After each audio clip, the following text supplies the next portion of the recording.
This podcast is a member of the Place to Be Nation family. Visit us at placetobenation.com. The only place to be in your pop culture world. Come on. We call it the place to be. The place to be, yes. It's the place to be. Then I shall be. Place to Be Nation, Scott Criscola and Justin Rosero.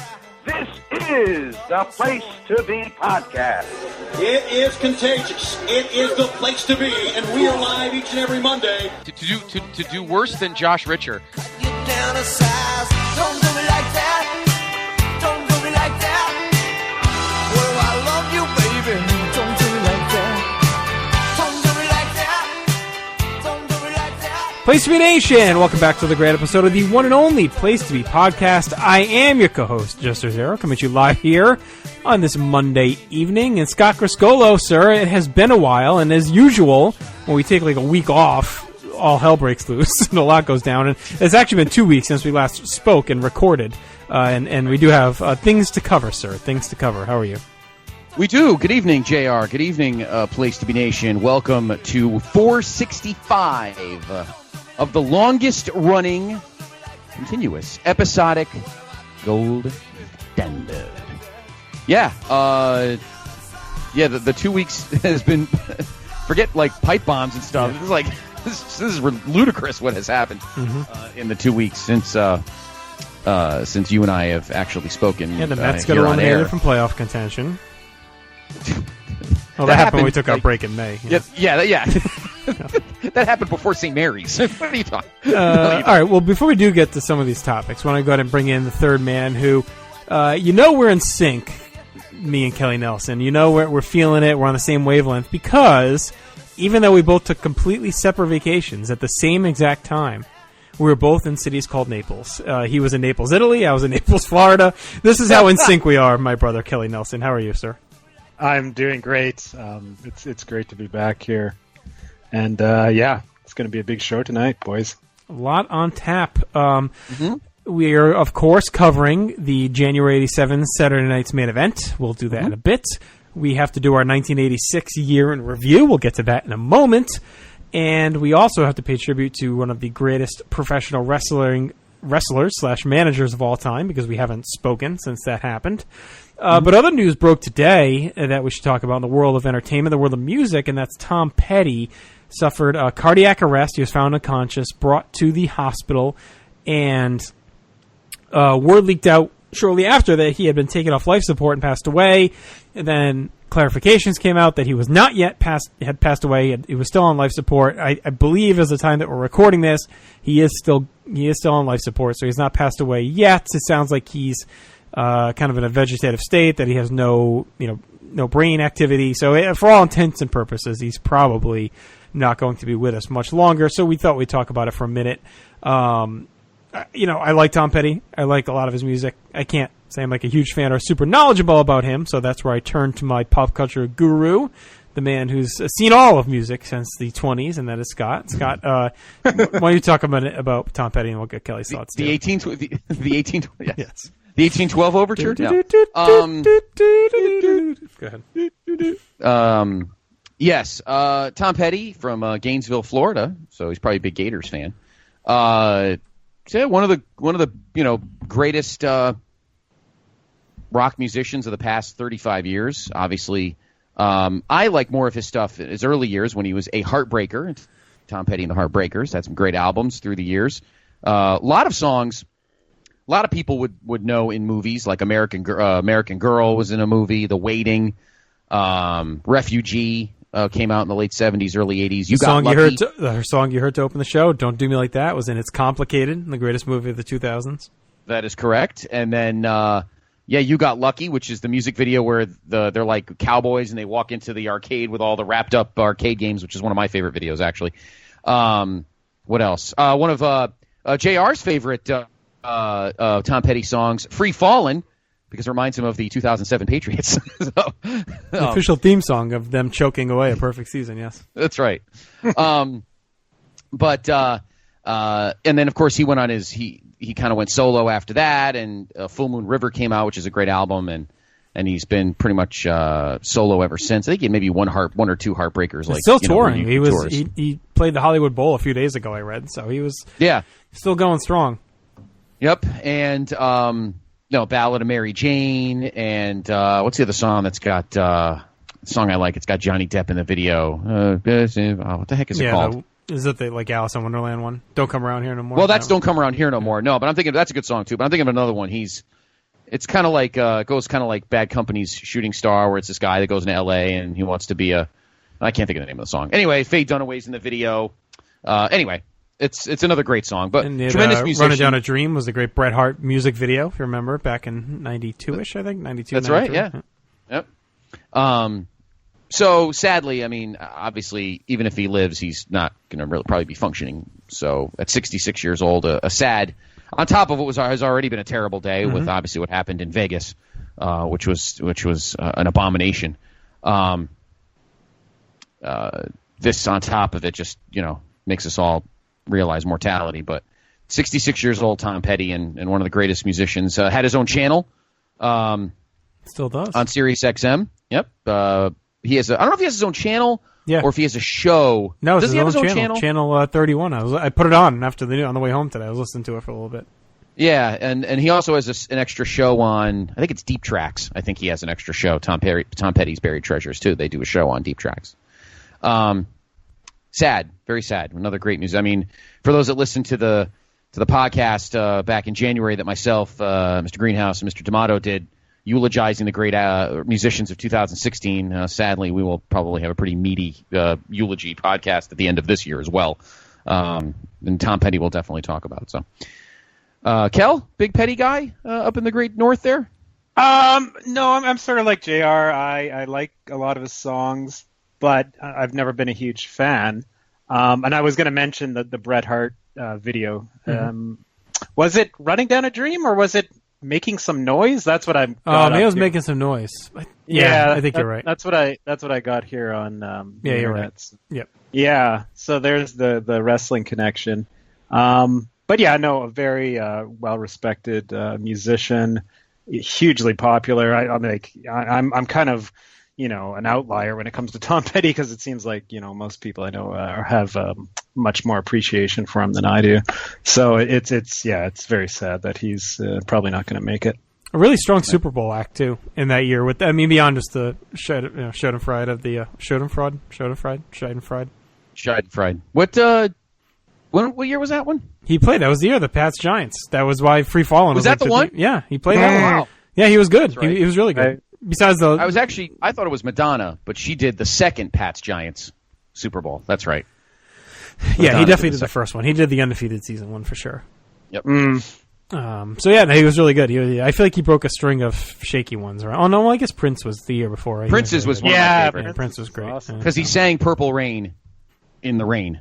Well, yeah, and they went to like the run of like older people after the Justin Timberlake, Janet Jackson thing scared everyone. Yes. So they went to like all the safe artists. Before they had that, and then the year before they had that, or 2 years before, I guess they had that Aerosmith, Britney Spears debacle before. I think that was the Bucks Raiders Super Bowl. That halftime was and I love Aerosmith, but that halftime was pretty hideous. Yeah, they went to the run. They did Petty. They did Prince. They did. Was the Rolling Stones did one or something? Wasn't it them? Stones did one. Yeah. The Who did one. Yeah. U2 did one the year after 9/11. I remember that because they did the list of all the names. Stupid Beautiful Day Patriots.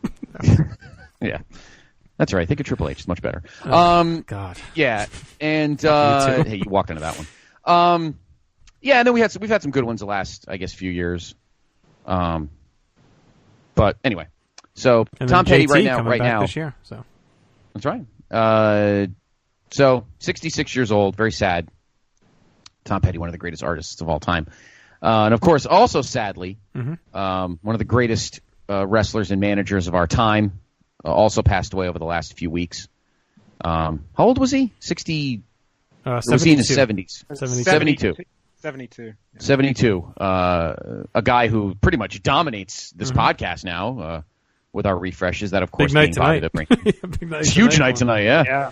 It was kind of sad watching it today. Bobby the Brain Heenan, one of the greatest, if not the greatest manager of all time. And I applaud the WWE Network because I thought they were going to stick a lot of newer I shouldn't say junk, but a lot of newer stuff that we already know about, prime times and all that. I'm glad that they really put a nice hunk of AWA in there because I think his run managing Bockwinkel is just so underappreciated. I mean, the guy managed a world champion, and all we talk about, some newer fans, is that he, one failing heel after another. But he was Bockwinkel's guy, and I was very happy to see that. But that was a very sad day, and I met Bobby once a few years ago at a convention, and by that point he had no jaw left, so we didn't talk, and it was sad. It was unfortunate. Yeah, I saw him at WrestleCon this year. He was there. No, it is very sad. It's tragic in a way that he was one of the greatest talkers in wrestling history. Was rendered unable to talk for like the last how many years of his life. And it makes you wonder how much we got robbed of. I guess he was kind of sick when he was on good terms, but you wonder if he was in full health coming out of like WrestleMania 17 and into 02, 03. I think they probably would have done more with him because it was after that time they brought back Mean Gene to do Confidential, and you feel like Heenan would have been a guy on a lot of these, and he's on some stuff, but you feel like he would have been much more active.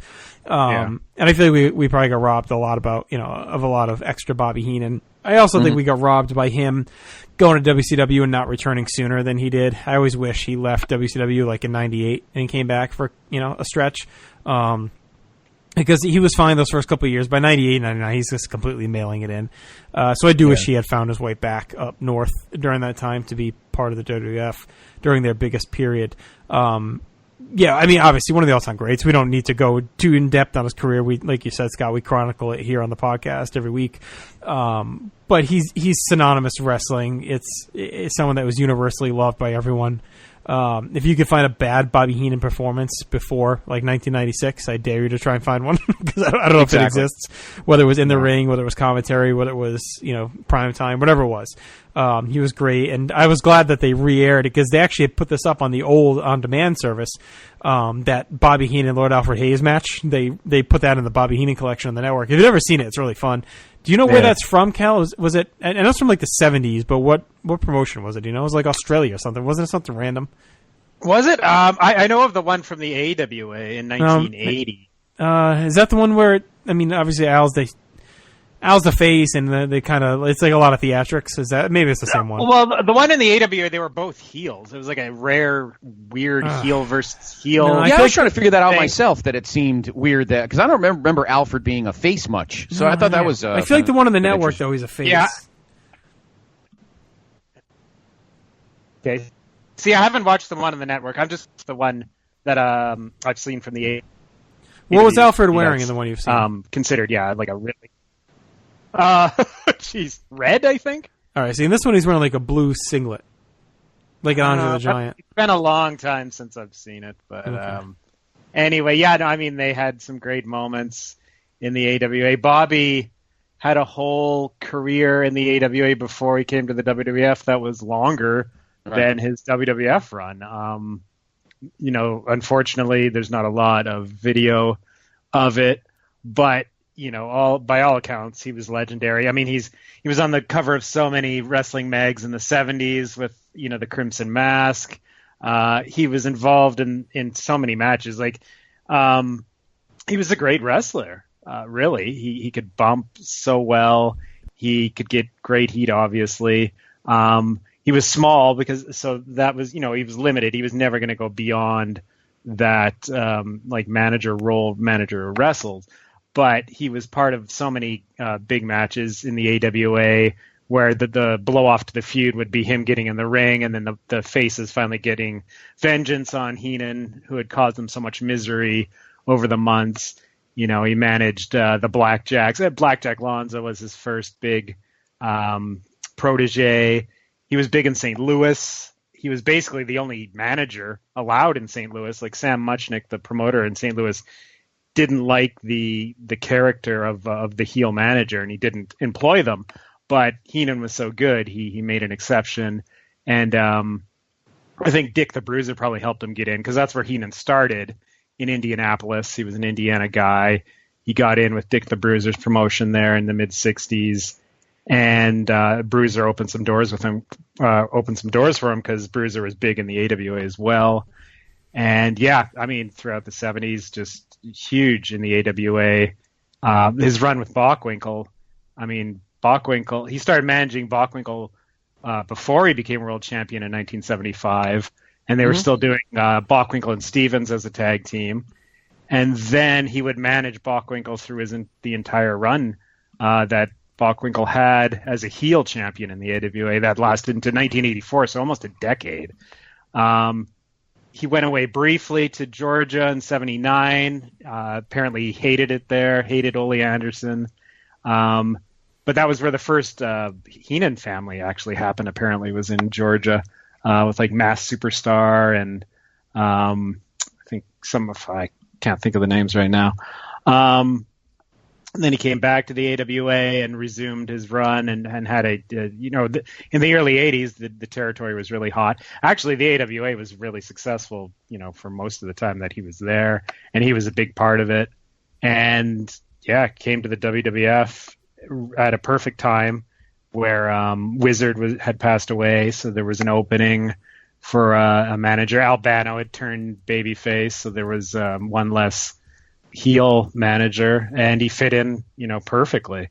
A lot of the AWA guys had come over, though, of course, at the same time or just before, and then had a complete second awesome run. He had already had a Hall of Fame career before coming to the WWF. Like, if he never did anything after that, if he never went to the WWF, he would still, I'm sure, have been voted into like all the major Hall of Fames, like the Wrestling Observer Hall of Fame, just for his pre-WWF run, because it was so strong. And then on top of that, he has the big run as a manager in the WWF, and then adds the commentary side of things to it, which, he was one of the best color commentary guys in wrestling. And of course, his masterpiece being the Royal Rumble in 1992, one of the great shows of all time. And WrestleMania 8. I feel like it's a two. Yeah. You need like both. You know what I mean? Like, I feel like they go so well together. And those two are like the peak of Gorilla and Bobby in general. So yeah, I would say, 92 is the peak, but I think that's like a 2-part story to me, those two pay-per-views. Yeah, and there was also the barbershop incident with the Rockers that he commentated, and he put over the Shawn Michaels heel turn so well, and was hilarious in that too. He was on fire at that time, totally on fire. And what a career! He was great in so many different areas. One of the best all-around performers in wrestling history, and there'll never be another like him. No, one of a kind. You saw so many people too say how he could have been a sitcom star or a comedian. Like, he could have been beyond wrestling. He had that great a quick wit and timing. And no, absolutely one of a kind.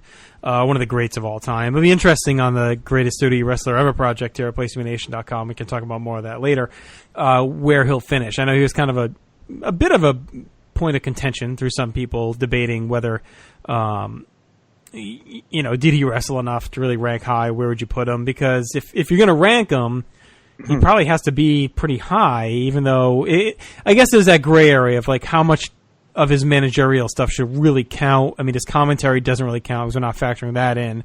So it's kind of a slippery slope. Like, he was active through a lot of the time he was managing, but can you just count, his heel work from the time circling around matches? So it's kind of a tricky one. Yeah, I'm going to rank him probably in the top 70. I'll probably be the high guy. No, I think Will might have him like top 10. Oh, okay, maybe not top 10, but pretty high too. Because his peaks as a wrestler, particularly as a wrestler in the WWF, were pretty high. A lot of people point to the Survivor Series match in 1989 where he was like a last-second substitution and stole the show. Yeah, stole the match. And then we've seen him in tags and all that. In WrestleMania 5, he gets squashed, but it's super memorable. Kicking the shit out of him. Yeah, Terry Taylor's highlight. Yeah, totally.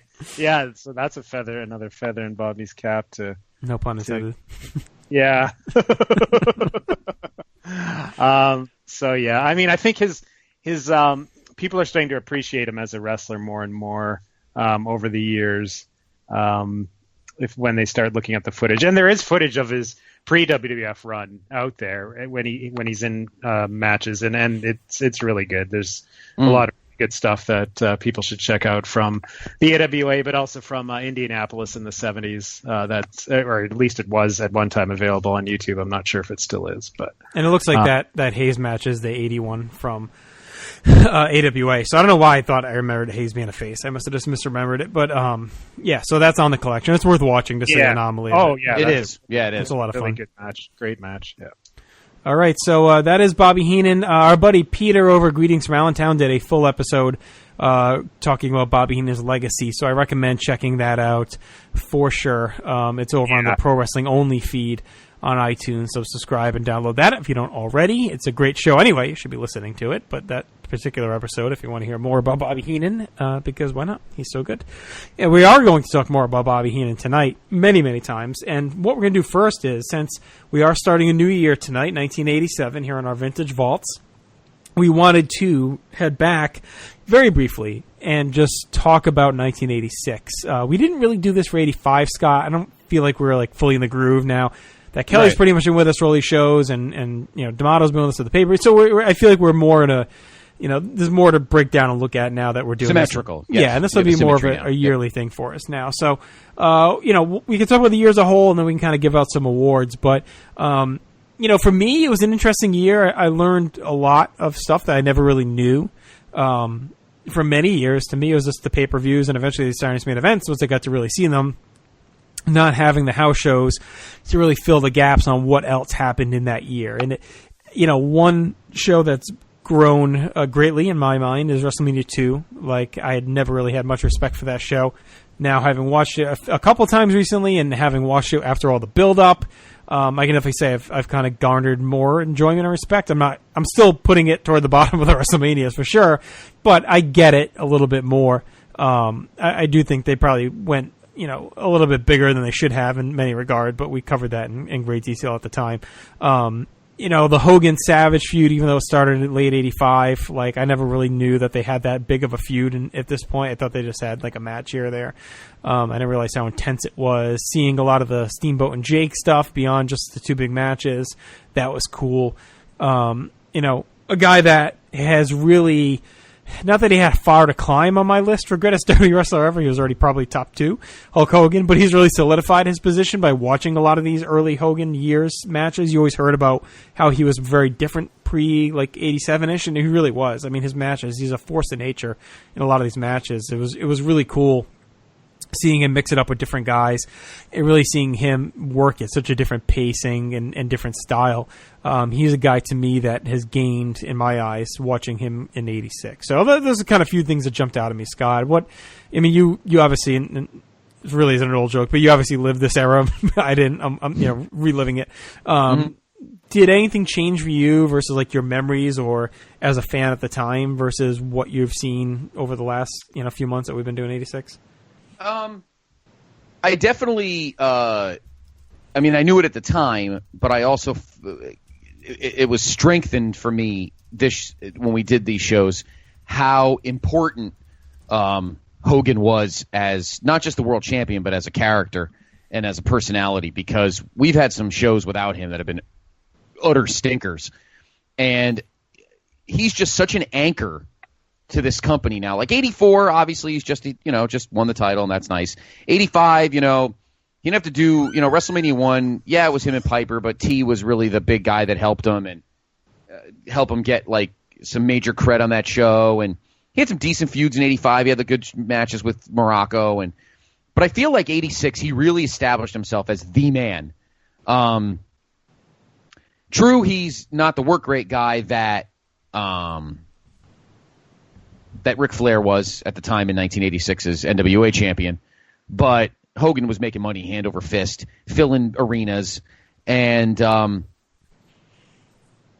he just established himself as the stud guy in this company, and I it's fortified for me now that we're watching these shows. I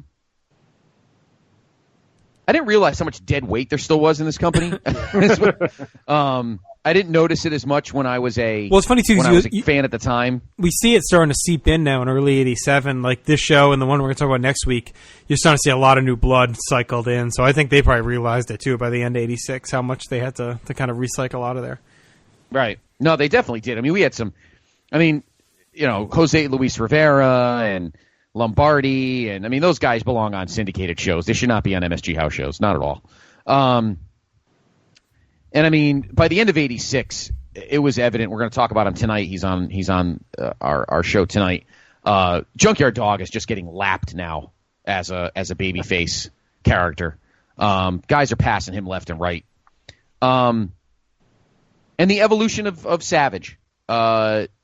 He was a great worker, but relied on a lot of tricks and that kind of thing. And his promos are really good. But I feel like by the end of this calendar year, he's been established as like the heel alpha dog, maybe even more than Orndorff or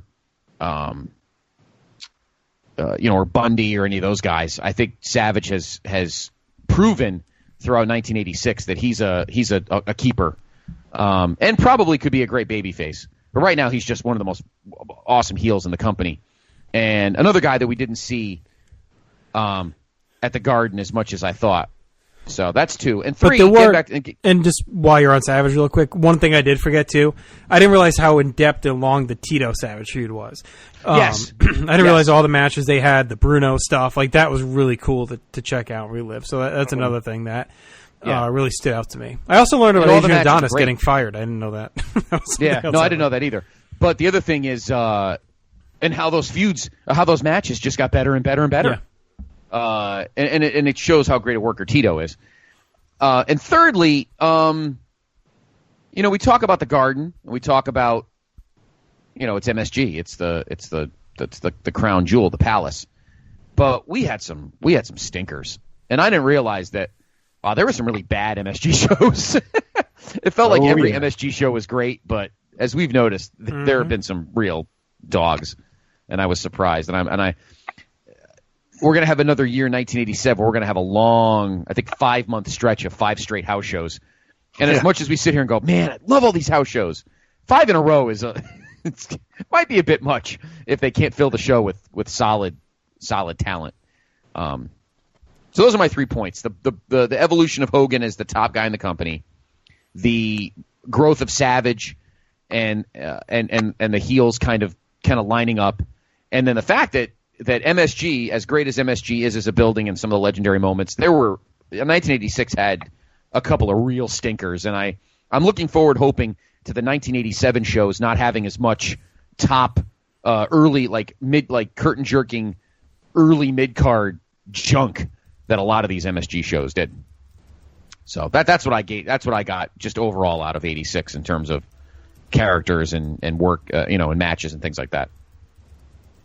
Kel? What do you gather from this year? Well, 1986 was the year I became a wrestling fan, so it's always going to have like a big emotional thing for me. But yeah, it's far from like the best year in company history. Although it's tough, like judging it by the MSG shows alone. And I was watching a lot of the Saturday Night's main events too, and of course I've seen WrestleMania 2 a million times. But judging it just by the MSG shows, it's wow. There was some, like you said, Scott, some real stinkers. Just dud after dud after dud. Ted Arcidi, CV Offie, Pedro Morales washed up way past his prime, wrestling every goddamn month. And winning. Fucking winning. And winning most matches. Not jobbing. I mean, if not all. Not just winning. Not even getting pinned. Exactly. So yeah, judging it by the MSG shows, it was a really down year. I mean, there was a lot of really good matches on the MSG shows, especially like earlier in 1986. And then in the second half, the quality started to slip a bit, and we didn't have the 4-star matches anymore. But overall, I mean, I've said this before, like from the summer of '86 up to WrestleMania 3 is one of the best periods, though, actually, for WWF, because they had so many great characters, so many great wrestlers, so many great feuds, angles, a lot of very memorable matches, great matches. So I can't totally destroy 1986. Because like the Hogan Orndorff feud is one of the most memorable of Hogan's run as champ. Hogan and Kamala, great stuff there. Piper turning babyface, great stuff there. Randy Savage, like you said, Scott, I mean, he had a great year, was the heel anchor, like you said, that's totally true. Gets into the feud with Steamboat, that's legendary. And Greg Valentine had a great year too, in the ring. He was, often the lone highlight of a lot of those MSG shows. Hogan, of course, was great. I didn't get to see him quite often in MSG, but when he was there, he was awesome. Bret Hart was another guy I constantly mentioned as someone that really stood out, amongst like a sea of mediocrity, a lot of real poor workers. That Bret, he was definitely, night in, night out, one of the best workers, great timing, great healing. He was, even in 1986, he was awesome. And then we got Jake Roberts coming in, immediately shot up to be one of the top heels. And by the end of the year was ready to become one of the top baby faces.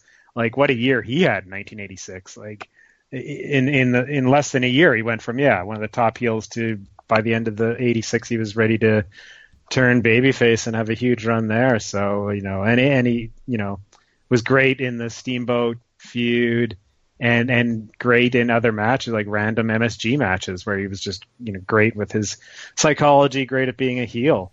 So there was a ton of talent. There was a ton of scrubs and duds.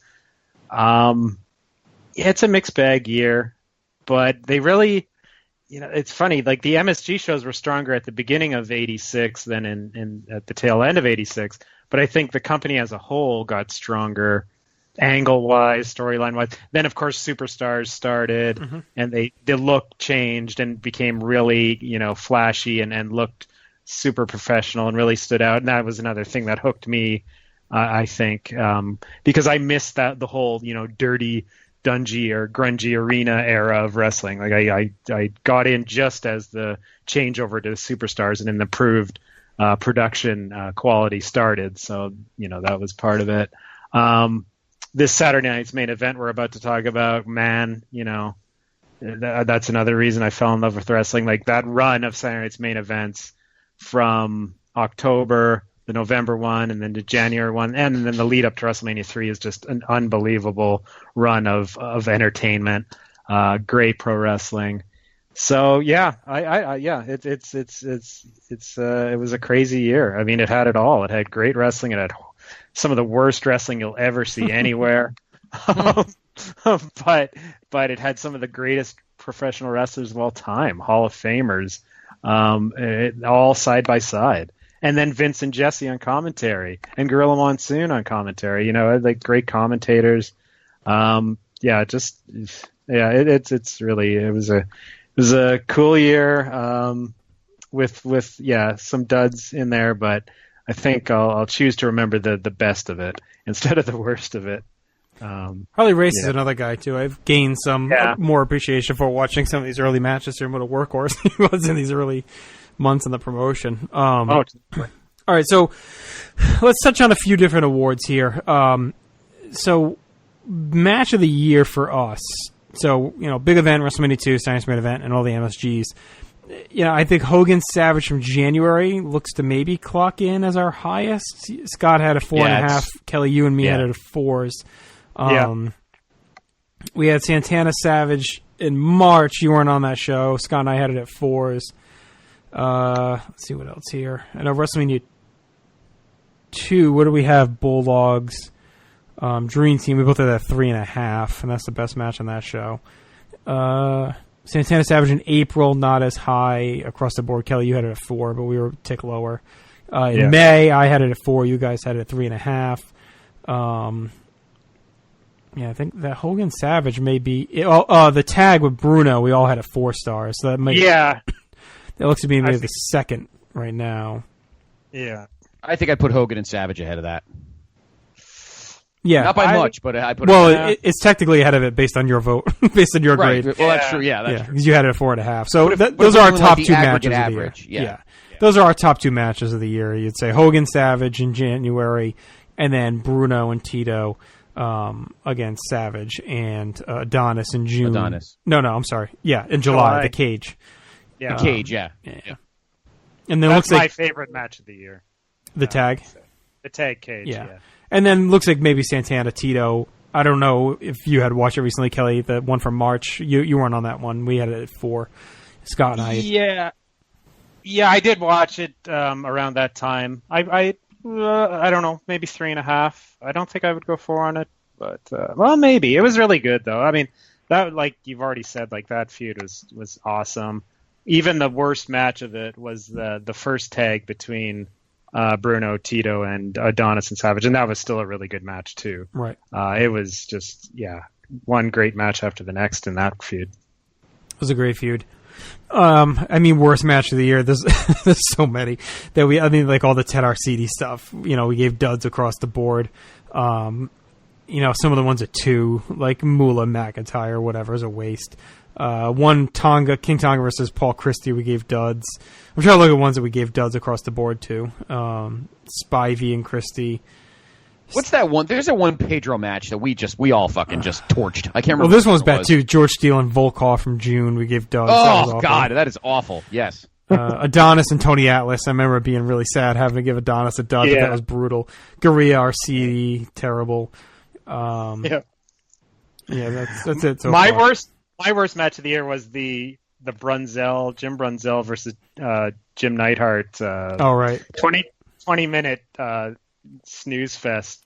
I think it was from the May '86 show. I know you guys actually gave it I think a star and a half, but for me that was torture. That was like I'd be strapped down in a chair with my eyes forced open watching that garbage. That was. I have to say, JR, that Gurria Arcidi match in September might be the most unwatchable piece of shit I think we've ever watched in the history of this podcast. Well, and even it's pretty close. Hillbilly and Fuji from December, that was pretty shit too. Yeah. There's a lot of duds across the board. That Atlas Adonis could be it too, because for us to give Adonis a dud, it's going to be really fucking terrible. But Steel Volkov is brutal. So a tough year. MVP, I mean, it's Hogan, right? I mean, he pretty much won it every time he was on. So I think he won 8 total. One of those being a couple of those being a split. But pretty much, I mean, just about every time he was on, he won. Piper won a couple, Savage won a couple. But Hogan's really the most consistent here, where every time he's on, he's winning MVP. Yep. Yeah, I agree. Yeah, no, there's no doubt. Savage gets a lot of votes. But I feel like we didn't see Savage as much as, because we need to vote on what we watch. And I feel like Savage wasn't on enough, which is unfortunate. I think he gets handicapped in that aspect. But, every time Hogan was on, the crowd was hot and everything he was doing was great. So I don't think there's any question Savage there. is in the discussion with the Tito series, with the Hogan matches, with the Bruno stuff, and then with the Jake match. That kind of came in late. He got weighed down a bit by Steele. He was in those things. But other than that, he'd probably be my number 2 for the year. Yeah, me too. I'd say Savage would be number 2. Hogan also had the huge angle with Bundy, the huge angle with Orndorff to add to it all. Yeah, you just can't really touch him because he had so much high end stuff. Plus the match with Kamala to close the year, which was really good. Kamala, great. And then maybe Piper and Bobby, maybe my tie for 3rd. Jake, he's in the conversation too. Jake's in there, yeah. Tito. Valentine was a workhorse in the ring, but didn't have much else to add to his MVP candidacy, but he was always great in the ring. That sounds about right. I roll with that. Yeah. Worst worker of the year. Arcidi had a stranglehold on it for a while, but we didn't see a ton of him. Elmer was in there. Siviafi, of course, the whipping boy. But he got better. As it went on. He did. Yeah, he did. Kirchner. I think it's got to be Arcidi. Yeah, he's the worst. Not one single positive thing about him. Kirchner was pretty bad, too.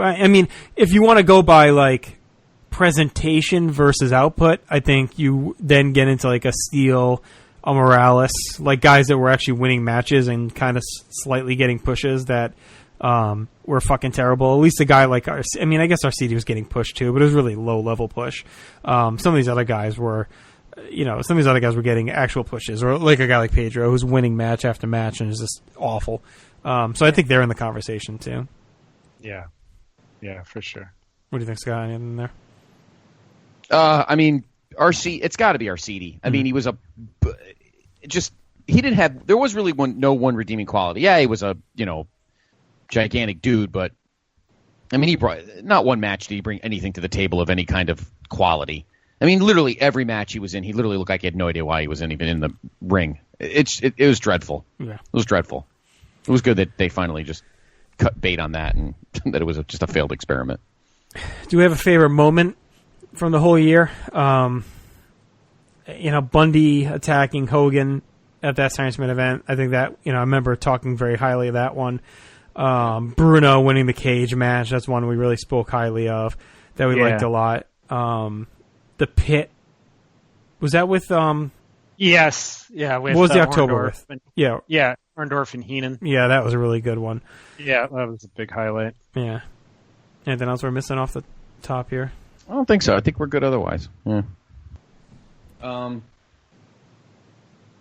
The Arcidi Award. So it was. Arcidi clearly was the most juice for the year. He won it 4 times. The Bulldogs won a lot too. I mean, you could really call this the Bulldogs Award. They won at least 1, 2, 4 plus 2 other splits, 3 other splits. So they're up there. Hogan obviously always up there too. Morocco. There's some real juice heads here in '86. Yeah, it was definitely. Yeah, Dr. Zahorian was a busy man in '86. Yes, I don't think there's any doubt about that. Probably could retire after this year. All right, so overall, Kelly, if you had to give a grade to the year of 1986 out of 10, just from what we've watched. So factor in the Science Man events, the pay-per-views, the MSG, storylines, kind of booking, just overall, like, what's your grade for the year? So, yeah, including everything for 1986. Everything we've watched. Everything we've watched. So you can't, don't factor in, like, shit you've seen from, like, Boston or other, you know what I'm saying? Like, right, okay. The stuff we've watched, what would you grade it? But you can factor in the overarching stories, like Hogan versus Orndorff was a feud, but, we saw it. So I'm just saying, like, don't count great matches that you saw in 86 that we had, weren't on our radar at all. Right, that's fair. Well, like I said, the MSG stuff, if you did a total grade for all those shows, it'd be around a 5 out of 10 for the whole year, probably. I know I rated a lot of shows 5 out of 10, and I dipped below a few times, and I think I went as high as 7 on a MSG show. But then you factor in the Saturday Night's main event stuff, which almost every episode was really good, good or great. Just a really, really good year for that show. WrestleMania 2 is, not a great show. It's bloated. It's almost like they've come back to this now with their Manias and SummerSlams. Too many celebrities, too many matches, 3 locations, a lot of duds. It rallied in Los Angeles at the end and finished on a high note, but I'll give the year a 6.5 out of 10. How does that sound? Jeez, that's a little strong. Is that too high? Okay. I don't know. I mean, because I think of some of the greatest years in wrestling in WWF and where those would rank, and 6.5 seems too close to those. You know what I mean? But I mean, that's me. I would maybe. We just saw so much crappy stuff. And, I mean, there are really great angles. We saw really great matches. And it's a year... If you would have asked me, like, 4 years ago, what do you think of 86? I probably would have said trash bag year, right? I'm thinking big event, WrestleMania 2, a couple high spots here, but dead until WrestleMania 3. Like, the promotion didn't go anywhere until WrestleMania 3. Like, the way Vince talks about the Smoky Bingo Halls is what I always thought of pre-WrestleMania 3. Like, that, that's just, like, 3 is when the lights came on. But watching it has definitely raised my respect of 86 as a whole, for sure. So I'd go higher than I would have in the past. I'm probably not far off from you, Kelly. I'm probably like a 5.5-ish, 5. 5.5, somewhere in there. Knowing that there are years that I just like better coming up that I would rate higher. And I mean, no year to me. There's maybe one year that'll be like a 10 in the next decade or so. And that's, maybe like 97 to me. And even that's got a lot of junk in it. So, there's probably not too many years that are going to come close to a 10. So 6.5 is like perilously high to my best years. So I'll go 5.5 just to be nice, but maybe 5.25. What do you think, Scott? Well, it's funny because I gave, as I'm looking at the show grades, I gave a couple shows as low as a 2, and I gave one as high as an 8. So I'll give it a 5.5. We had some good moments. Hogan was awesome, but I mean, there were some. It sucks. There were some MSG house shows that were just sludge, and that sucks because it's the Garden, man. You're not allowed to have sludge, but we sure did. And I knew anyway, and I'm sure, and I know you guys did too, that going into this year, we knew we were going to have some sludge moments. But I really do feel that the roster will work itself out, and it was going to work itself out. So I feel very confident heading into 1987 that we're going to have things are going to be better, and there's still more cherry picking of other territories, and we've kind of tossed names about casually that we're going to see more extensively in 87. But 86 was a year that was still in transition for me, in my opinion, as a fan, about the roster. But I think the things that were established, we had 4 or 5 guys that were firmly established as stars. Hogan, Savage, Piper, Bulldogs, Hart Foundation. Although it didn't seem like it at the time, JR, and we talk about that a lot, about how it seemed like most of 86 they were kind of, floating around aimlessly till we got to the end of the year. Otherwise, I mean, there was a lot of dreck. So it's hard to ignore that, even with the great moments that Hogan and Savage and Piper and those guys gave us. So I'll give it a 5.5. Now, the highest, just quickly going over this, the highest grade I gave for a show was 8. That was the January 27th MSG show that had that Hogan-Savage match. Let's see. You gave, JR, let me think. You gave a couple of 7s. The October 4th Saturday Night's Main Event and the November 29th Saturday Night's Main Event, you gave 7s. Kelly, which is funny because Kelly gave a lot of trash grades, so I'm really surprised he said 6.5 at all. Well, I'm including the Saturday Night's Main Event. Yeah, that's true. Well, 6.5 you gave, of the shows you did, let's see. Oh, you did give the February 17th house show a 7. Yeah. That was my favorite. And your lowest was a 3.5, and that was for that. Oh, no, I'm sorry, a 2, and that was for that last. Oh, Pete was on. Pete gave that show, too. Your lowest was a 3.5, which was the that June House show that's just fucking garbage. So we were all over the map with show grades anyway. So.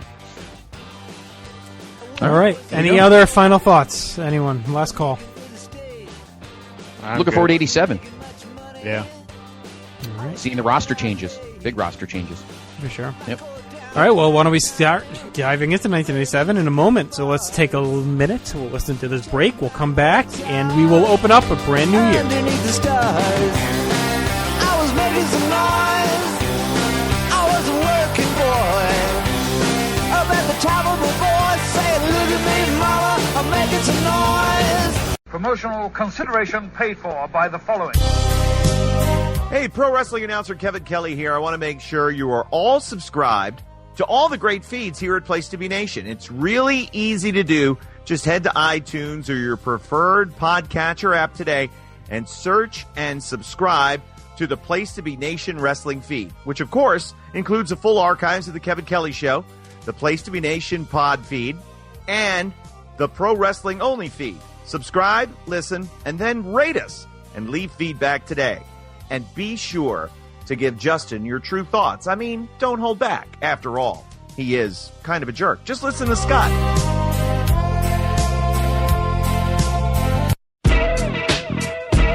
Place to Be Nation's JT Rosero and Chad Campbell here. We want to let you know that we have a ton of great podcasts available to you on iTunes, Stitcher, Google Play, and PlayStation.com, and we offer those to you on 3 great feeds. On the Place to Be Nation Wrestling feed, we bring you the Mothership, the original Place to Be podcast, as well as Main Event, Lucha Afterground, and our monthly pay-per-view reaction shows, as well as the Our Vantage Point podcast and Jeff Learns Wrestling. In addition to these full-length shows, we also deliver quick-hit pod blasts on topics old and new. Over on the Pro Wrestling Only feed, we dive deep inside the wrestling business with a stacked army of experts leading the way. The feed features potpourri shows such as This Week in Wrestling, Greetings from Allentown, Psychology is Dead, Puro Potpourri, Stacy and Elliot's Bogus Journey, and the Military Industrial Suplex. We also have shows that focus intently on certain topics like Letters from Center Stage, Space City, and NWA Classics on Demand Adventure, Through the Years, Strong Style History, Strong Style Story, and Mount Olympus. Plus, the feed has the full archives of legendary shows like Titans of Wrestling, Where the Big Boys Play, Letters from Kayfabe, and much more. And on our popular Place to Be Nation Pop podcast feed, we offer such great shows as the Glenn Butler Podcast Hour Spectacular, Rank and File, PTBN Dadcast, Go Home in a Box, NBA Team, and Lucha Undead, as well as a veritable podcast heaven for comics fans with the Hard Traveling Fanboys, Sellers Points, Todd Weber's Conversation, Geek and Sassy, and Imaginary Stories podcasts. You can find all of these current shows plus archives of our past podcasts, including The Kevin Kelly Show, as well by subscribing to all of our feeds on iTunes. And while there, be sure to rate and leave feedback as well. All of these shows, plus others, available on PlaceToBeNation.com, where we cover pro wrestling, sports, movies, comics, plus in-depth stretch projects and more. Be sure to support our site by using PlaceToBeNation.com/Amazon when shopping online, and download our free PTB Vintage Vault Refresh ebooks via the links on our site. We also want to thank our friends at Bonehead's Wing Bar in West Warwick, Rhode Island, and Fall River, Massachusetts, TheHistoryOfWrestling.com, and Scott Keats' blog of Doom. Be sure to follow us on Facebook, Twitter, Instagram, and Tumblr as well. PlaceToBeNation.com, the only place to be in your pop culture world. What's up, everybody? This is Kevin Kelly, longtime announcer with the WWE, now the voice of Ring of Honor Wrestling. No better place to be than right here on the Place to Be podcast. Make sure you tune in every week.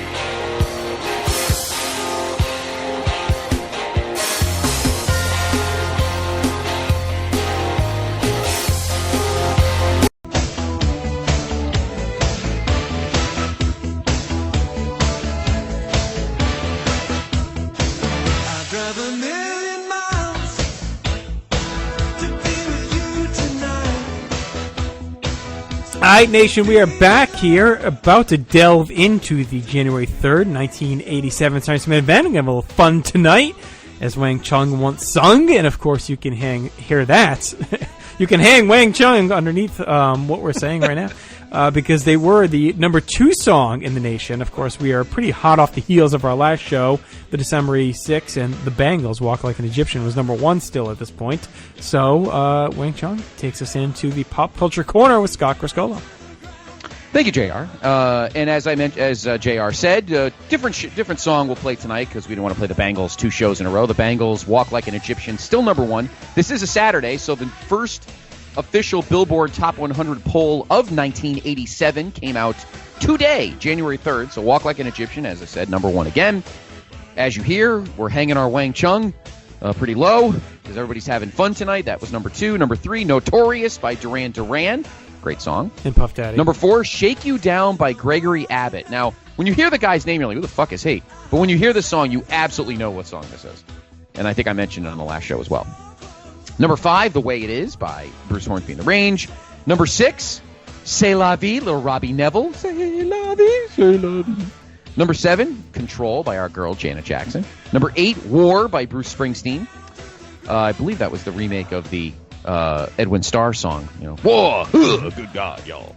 Number 9, Stand By Me by Benny King, because that movie came out at some point in 1987. We may talk about that movie at some point, JR. You're going to be talking about a lot of movies tonight, by the way. And at number 10, Don't Get Me Wrong by The Pretenders, Chrissy Hind action. So there's your top 10 for this week. Came out on this day, January 3rd, 1987. Do you know that War and Peace was originally titled War, What Is It Good For? But Tolstoy changed it. Really?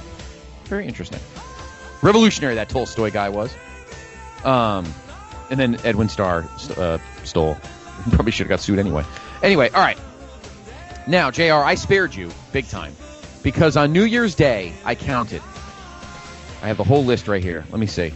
This is how many movies came out on New Year's Day that Thursday? 1, 2, 3, 4, 5, 6, 10, 11, 12, 13, 14, 15, 16, 17, 18, 19, 20, 21, 22, 23, 24, 25, 26, 27, 28, 29, 30, 31, 32, 33, 34, 37, 38, 39, 40. 40 movies came out on New Year's Day. This is a fucking porn company putting those out? It's 40 movies in a day? Caballero Films presents.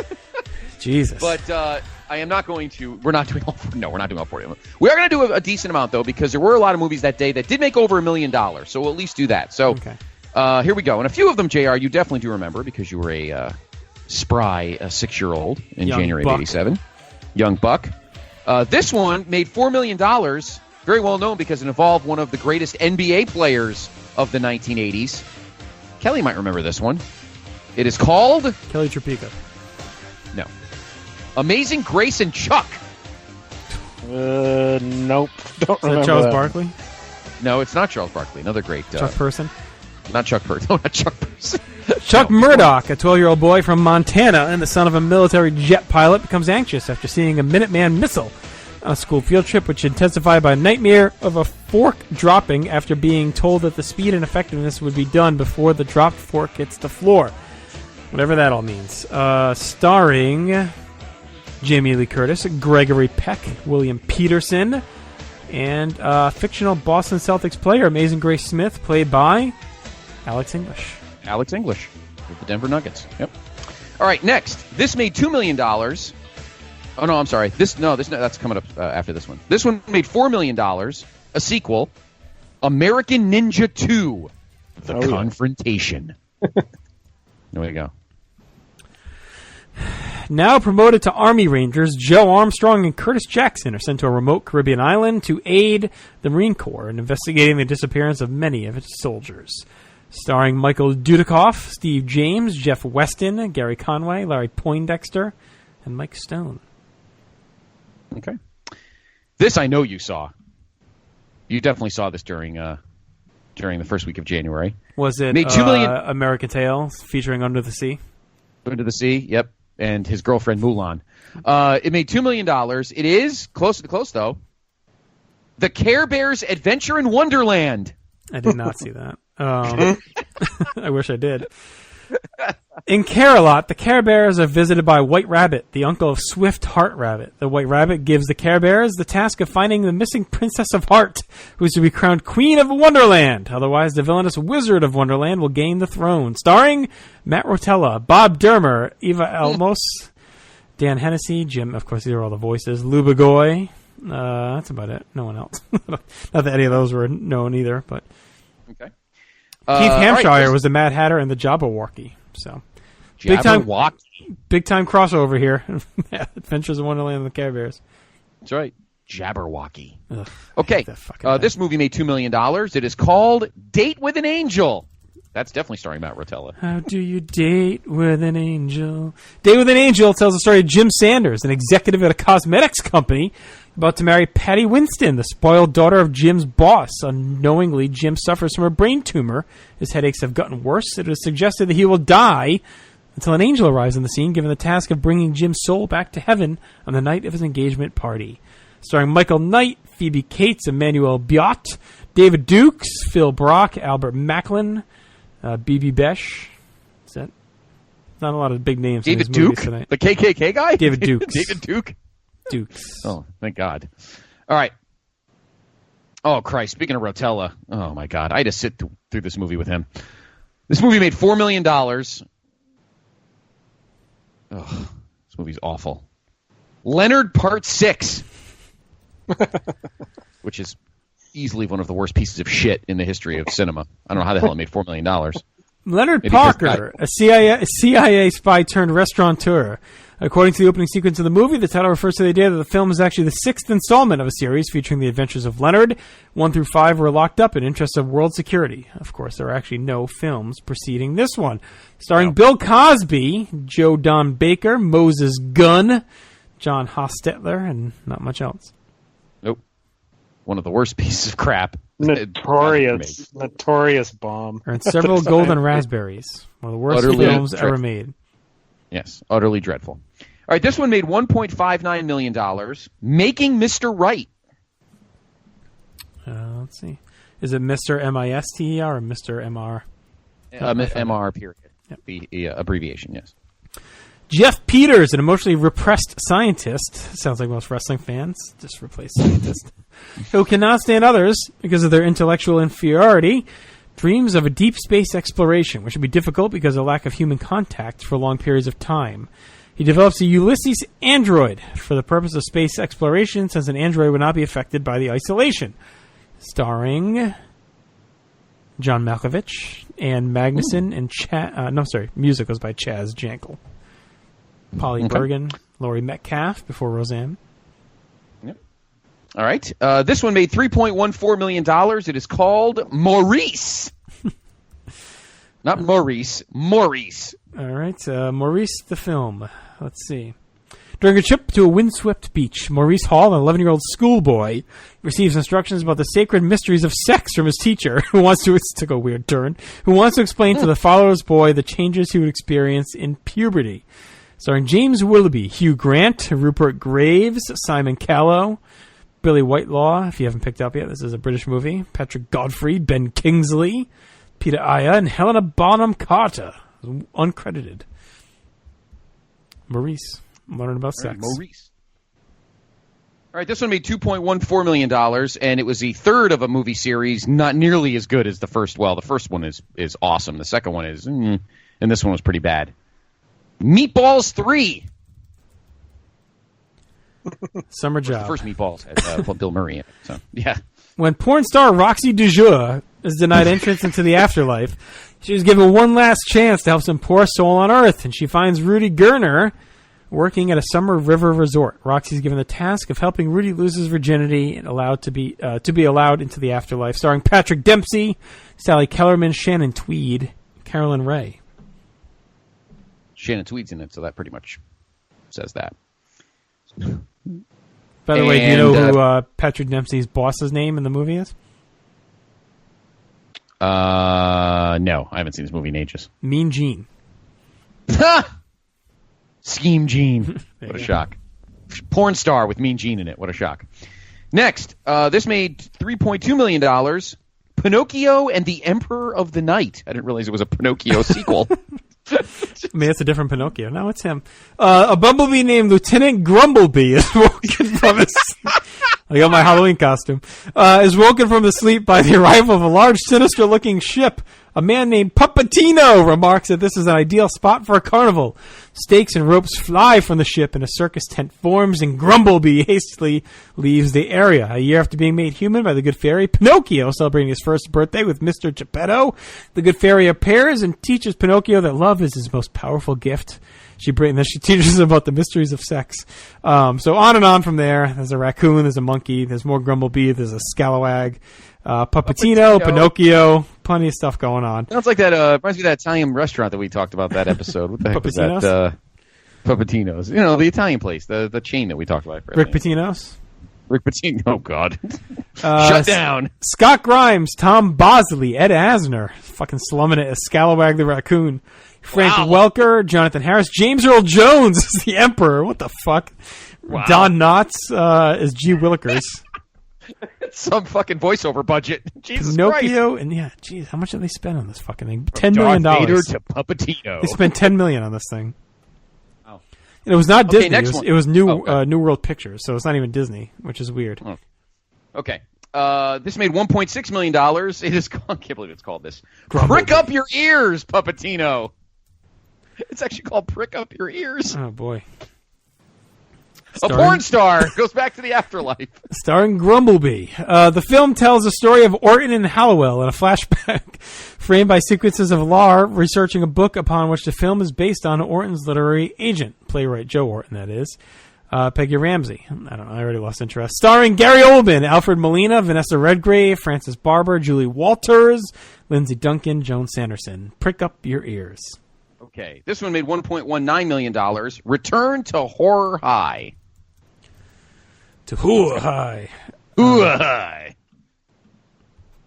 That would have made more than $1.19 million. In 1982, the Southern California town of Crippen was rocked by a series of murders at Crippen High School, and the killer was never caught. Several years later, Cosmic Pictures, headed by sleazy producer Harry Slierrick, has come to Crippen to make a movie about this. Sounds very much like a movie, Scott, that I know of, taking place in Asbury Park. To make a movie about the murders. However, it seems the killer is still there. Starring Lori Lethin, Alex Rocco, Andy Romano, Maureen McCormick, George Clooney, Darcy Maureen DeMoss. McCormick. Yeah. What's her name? On the Brady Bunch. Yeah, Marsha. There you go. And Mo Green. And Josh. Yeah, and other people. And the killer had a clown wig. Anyway, all right, then this movie made 1.1... Oh, Street Smart. We did that one already. Okay. Oh, no, we didn't. Street Smart, next one, made 1.19 million. There's only 2 more. So. Okay. Street Smart, the film. Magazine reporter Jonathan Fisher is in danger of losing his job and promises to write a hard-hitting story on prostitution. A lot of sex here to open up 87. When no one on the street New Year's Day movies. When no one on the street will talk to him, he fabricates the story of a pimp that's so well received it puts his career back on track. Starring Christopher Reeve, Morgan Freeman, Kathy Baker, Mimi Rogers, Andre Gregory, and Anna Maria Horsford. Wow. It's a long-time pet project of Christopher Reeve. He had difficulty getting the film financed. When the Cannon Group acquired the rights to the fourth and final Superman, Reeve only agreed to do the film partly because they offered to financially back Street Smart. There you go. Received excellent reviews, but poorly at the box office. He was actually nominated. Morgan Freeman got an Academy Award and a Golden Globe nomination. Best Supporting Actor. Wow. All right, this one made $1.53 million. It is called 3 for the Road. All right.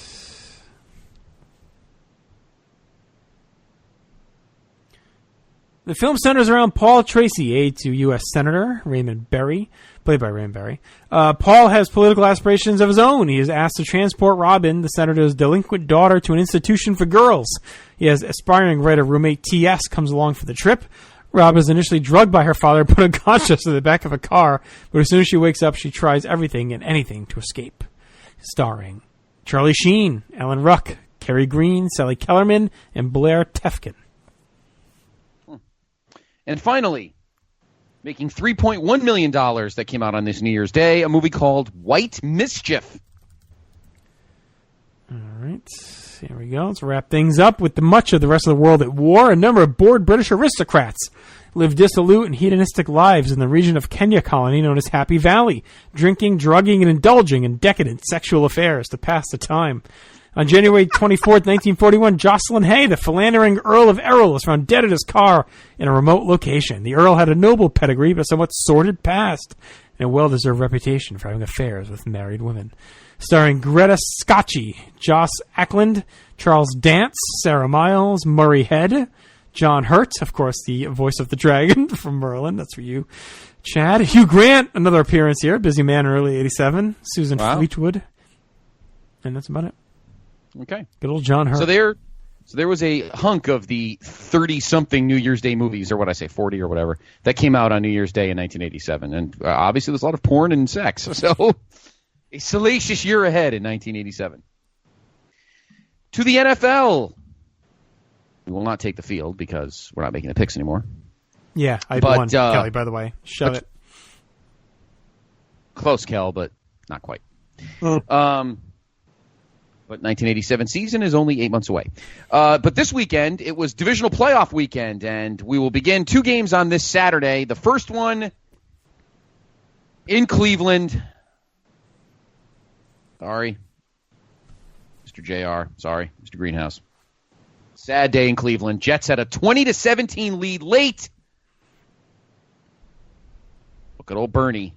Moved the Browns down the field. Mark Mosley, the ex-Redskin, kicked the field goal and then kicked it in overtime. Browns won it 23-20. Whatever. Bernie Jets are going to Kosar. get revenge next week when they play the Browns.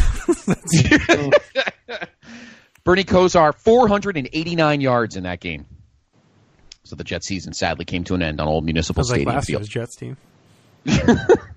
At Soldier Field in Chicago, Darrell Green ran back a punt for the go-ahead touchdown. The Redskins upset the Bears at Soldier Field. Sorry, Pete. 27-13. Then on that Sunday at Giant Stadium in the Meadowlands, the Giants throttled the San Francisco 49ers 49-3. That was the game that Jim Burt knocked Joe Montana literally like into next Christmas.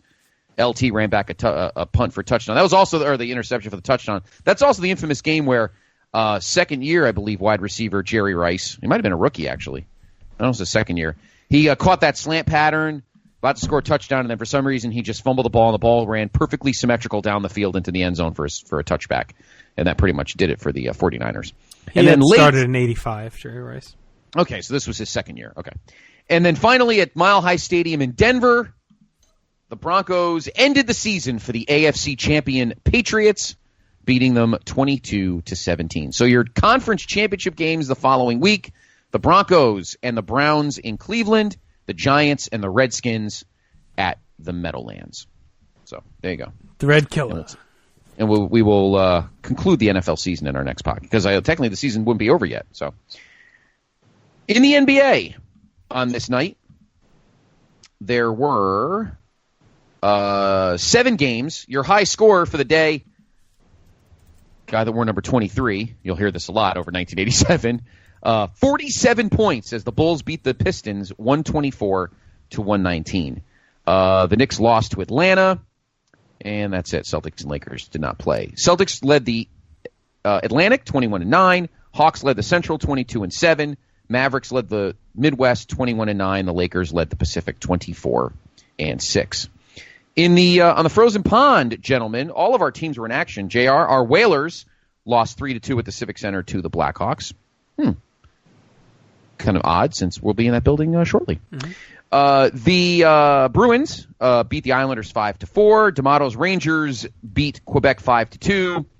And sorry, Mr. Nelson, but your Flames lost in St. Louis 7-4 to the Blues. Pete took a big old shit on you. And finally, on this day, and this is not the last time we will hear this woman's name, but Aretha Franklin becomes the first woman to win the Nathan's Hot Dog Eating Contest.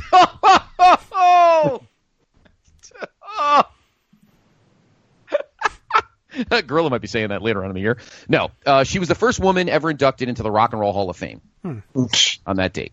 But, of course, that will not be the last time we talk about Miss Aretha Franklin this year. All right. And that is your Pop Culture Report. All right. Well, why don't we light this candle? It's been a while. Yes. So why don't we go ahead and get started? Yes. This might be the latest we've ever started a Vintage Vault review on the show. But here we are, of course, Scott. We are kicking off 1987. So why don't you set the stage for us? Okay. Well, it is January 3rd, 1987 that this is being broadcast, but it was shot on December 14th, 1986, live from the Hartford Civic Center in Hartford, Connecticut. And guess who was in the building? Yours truly. And my brother and my dad took us for early Christmas gift, my first ever live show. Wow. So, pretty cool. I'll get into it. I remember the show very, very well as well. I remember the crowd was great. We'll get into that in a little bit. Now, obviously, we weren't live, so where was the rosters on this third day of January? Well, JR, there was actually, and Kelly, a huge show at Boston Garden on this night. And actually, the roster was split 3,000 miles apart. Here are the matches at the Boston Garden on that night. Not a big crowd, though. Only 13,067. Gorilla and Lord Alfred on commentary on Nesson. So, Dan Spivey beat Jimmy Jack Funk. Don Morocco pinned Lanny Poffo. Greg Valentine beat Dick Slater. Tama pinned Scott McGee. Randy Savage defeated Bruno by countout. Might have been an interesting match. It's actually on a DVD set. Yeah, it's a really good match, actually. Yeah, only 6 minutes. Seems like a crime. Sika pinned Corporal Kirshner. Mike Rotundo pinned, of course, the Duke was there because it was a Boston Garden show, so the Duke, Pete Doherty, was there. Blackjack Mulligan pinned, how about this? Blackjack Mulligan pinned Brutus Beefcake in 2 minutes. Jeez. We'll see that a lot in 1987, the pushing for some fucking stupid reason. Hillbilly Jim defeated Jim Neidhart by DQ, and Blackjack Mulligan, again, won a bunkhouse battle royal by last eliminating King Kong Bundy. Other participants included pretty much everybody on the roster. So that's all we're going to say. So there was your Boston Garden house show on that night. The other half of the roster was 3,000 miles away, and they did 2 shows. The matinee was at the Riverside Convention Center in Riverside, California, 2,145. Iron Mike Sharp defeated Billy Anderson. Moondog Spot fought Tiger Chung Lee to a draw. Oh, poor bastard. Oh, my God. Look at this. Pedro Morales beat Bret Hart by DQ. Are you fucking serious? Never you gotta ends. be joking. Never ends. Thank God, only by DQ. Tito Santana pinned Hercules, and King Harley Race defeated Coco Beware. The nightcap was at the old Oakland Coliseum.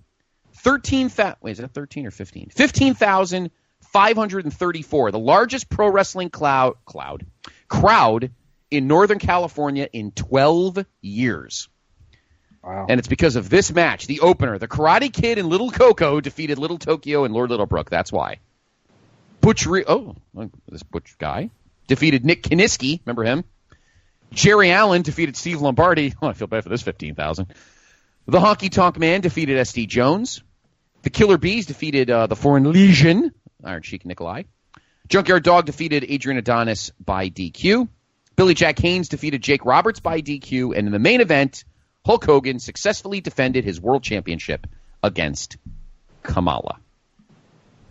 So there's where the roster was on this day, January 3rd. Half was in the East Coast in Boston, half on the West Coast in Northern California, Riverside, and Oakland. What else do we have, JR, before we dive in? Any notes or anything? No, I think that's it. I think we are all ready. Good? All right, so let's hop in. All right, we kick off the first show of the new year with some quick hit promos, as we're used to seeing here on Sunday's Main Event. Paul Orndorff and Bobby Heenan. We hear from Hulk Hogan, Jimmy Hart and Adrian Adonis, George Steele, and then Harley Race, and then Junkyard Dog. We then head over to Vince McMahon and Jesse Ventura opening the show, running down tonight's card. Jesse predicts that there'll be a new world champion tonight, and Vince says this is the first ever steel cage match on network television. Jesse says Bobby has taken out an insurance policy on the title, so he is super confident that his man will be taking home the gold. Mean Gene is in the back with Bobby Heenan and Paul Orndorff. Orndorff refuses to talk, so Bobby talks about the history of his feud with Hogan and the belt insurance that he has purchased. Gene then talks to Hogan, who says the steel cage is the end of the road for Orndorff, and Gene puts over Hogan's record in cages in 1986, which I think is just 1-0, but whatever. Hulk says this is the last resort between the two men, and of course that match is Hulk Hogan defending the WWF Championship against Paul Orndorff inside of a steel cage. And if you remember, these two have been feuding for quite a while, and this cage match was built up here to end their feud. Following the match, Orndorff began reducing his schedule due to an arm injury he sustained during the feud with Hogan. The two were drawing big-time money at the time, didn't want to take time off for surgery until the feud ended, and that 6-month feud, one of the most profitable feuds in history of wrestling, also cost Orndorff some nerve damage, and pretty much the rest of his career, you could always tell one of his arms was smaller than the other due to atrophy issues. But anyway, he didn't want to cash out. Can't blame him. Big blow-off to the long, intense running feud has arrived. Perfect gimmick, perfect setting, network TV, inside the cage, title on the line, opening up the year. First match we're going to see. I thought it was really well set up here. Heenan and Orndorff come out defiantly, still using Real American. Hogan power walks to the ring, usual wild atmosphere and reaction that he gets. Vince and Jesse doing a great job here, setting the stage, laying out all the ramifications, hyping things up. Orndorff attacks at the bell, beats Hogan with the belt, and then stomps away stiffly. Orndorff makes a quick go at the door, but Hogan blocks him. The challenger keeps bringing the heat as the crowd is rallying Hogan the best they can. Orndorff almost escapes a second time, but Hogan saves it. Vince wants to know why Danny Davis is out there when he hasn't been assigned, and he's been causing trouble, as we'll see soon enough. Orndorff keeps laying in power strikes and trying to escape, with one almost working as he gets over the top and starts to drop down, but Hogan grabs him by the hair, choking him over the rail and pulls him back in while slamming his face into the steel. This is where Jesse hits his classic line, if Hulk Hogan would be champion if Mr. Wonderful were bald. Hogan lays the wood, punching away and choking Orndorff with the bandana before nearly escaping over the top. Orndorff turns the tide and goes back to work with knees and elbows, keeps trying to escape wherever he can. The tide keeps ebbing and flowing with no slowing down. Hogan tries to go for the door, but Danny Davis has it locked, and that pisses off Vince. The two keep battling as Jesse compares this to Ali versus Frazier, saying neither man will be the same after the match. Heenan barks instructions to Orndorff, who keeps levying blows, trying to knock Hulk down long enough to get out. Both men end up hitting the steel at the same time, and they're both slow to get up and climb the cage walls. And they both do climb and escape, but they both hit the floor at the same time. We got a big argument here between everyone as the referees declare each referee that was out there declare their man the winner. Of course, Danny Davis is calling Paul Orndorff the winner. Real American fires up, which was a nice touch because now we have no clue who won since they both used the same song. Danny Davis comes over and just shoves down Joey Marella, and then Hogan throws Danny Davis around until Orndorff attacks Hogan from behind, knocking down Davis as well. Chaos is raining down everywhere as Jesse and Vince debate what has just happened. Fink says the match was declared a tie and that it would be restarted as a result. And after a commercial break, it does restart. Orndorff batters Hulk on the floor and drags him back inside the cage to get things rolling. Orndorff keeps mauling Hulk as Danny Davis gets carted to the back. Jesse calls Vince out for bias announcing as things carry on. Hogan eventually hulks up and batters the challenger around the cage, busting him open. Hogan drops Orndorff for the backbreaker and then drops the leg. Hogan starts to escape, but Heenan comes in and grabs the leg, allowing Orndorff to recover and try to climb. Hogan shakes off Heenan and stops Orndorff and then shot Bobby Hart into the cage before escaping to win and retain his title to a huge pop. Hogan returns and beats up Heenan some more, adding fuel to their never-ending feud. So I thought this whole match was really good. Really well executed, filled with hot brawling and good pacing. The mid-match tie I thought was well done too. It gave you a lot of extra intrigue and made you think maybe Orndorff does have a shot here. The finish was good and decisive with Hogan waxing both guys, Orndorff and Heenan, to put things to bed, closing out the huge epic feud. Heenan takes his lumps again, but remember, every time Hogan swats him off, he comes back with another plan, so we'll see what happens here. But for now, Hogan does it again, retains. I went 3 stars on this, Scott. Your official time of this match is 10:42. Now, usually Wikipedia is a little vague with their time, so we'll kind of go with that. But the official time right now is 10:42. I gave this 3.5. This match was fantastic, and I very much remember the buzz in the building at that time. Obviously, 12 years old. I was pumped. I had my foam finger. My brother kept trying to, steal it and throw it out the car window, but he was a big Orndorff guy. And I remember there actually being, I'm trying to think, now that I think about it, I thought my brother was the only one who was the anti-Hogan guy, but there were actually 2 or 3 other, we were up in the crap seats, but there were some decent Orndorff fans floating around. Not a lot, but a couple. And when the 2 guys hit, my brother gets up, he gets on his chair, and he's literally he's getting popcorn cup, buckets thrown at him, and I gotta give my brother a lot of credit. He generates a pretty good heel heat, but the match itself was pretty awesome. The building was hot.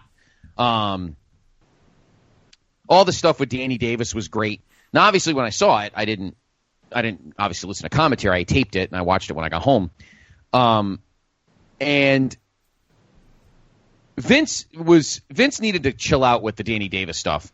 I get the whole, we're trying to eventually establish this guy's a scheming worm, but he was going overboard to the point where even when Danny Davis was doing normal stuff, he was going overboard on it. And Jesse's like, "What the fuck are you talking about?" Like at some times, and it happens further on in the show, but definitely here, Jesse's like, the hell's wrong with you? Like, he was literally, it sounded like he was getting legitimately annoyed that Vince was making stuff up. It was really funny, but more in the next couple matches in this one. Orndorff was awesome. And it's a shame that he never got a chance with the belt, but we're not going to get into that. Obviously, Hogan needed to keep it, so we're not going to go there again. But it was a great drama, and it was a well-told story. And Bobby is Bobby. Like we said, it's a great night to talk about this. He was awesome. Everything about this was awesome. Obviously, couldn't give it more than 3.5. You wanted to, just based on the histrionics and the chaos that ensued. That was a good word, JR. And the mayhem that was going on with the cage. Because we hadn't seen a lot of cages. We hadn't seen a cage since on national TV since WrestleMania 2. And actually, that doesn't even count. That was pay-per-view and closed circuit. And Vince says at the beginning of the show that this is the first steel cage title match on network TV. I don't know if it's ever, obviously. He's being a little kayfabe-ish there, but just everything about it was great. Great way to start the show. Crowd's hot. Hogan won. I remember we were going crazy, and it was a great moment for Hogan. I think it vindicated him for this feud. But Orndorff deserves a boatload of credit because he was fantastic in this feud and carried his end of the bargain. 3.5 stars for me for the match. I would love to give it more. Great culmination of the feud because obviously, we have something else on the horizon. Hogan needed to end this now, and they did, and they ended it very well. Tremendous effort by everybody involved, Cal. Oh yeah, I mean it's one of the most memorable matches of the era. I mean, for years afterwards, me and my friends, we would talk about it. We'd always reference this one as, something that we love from this time.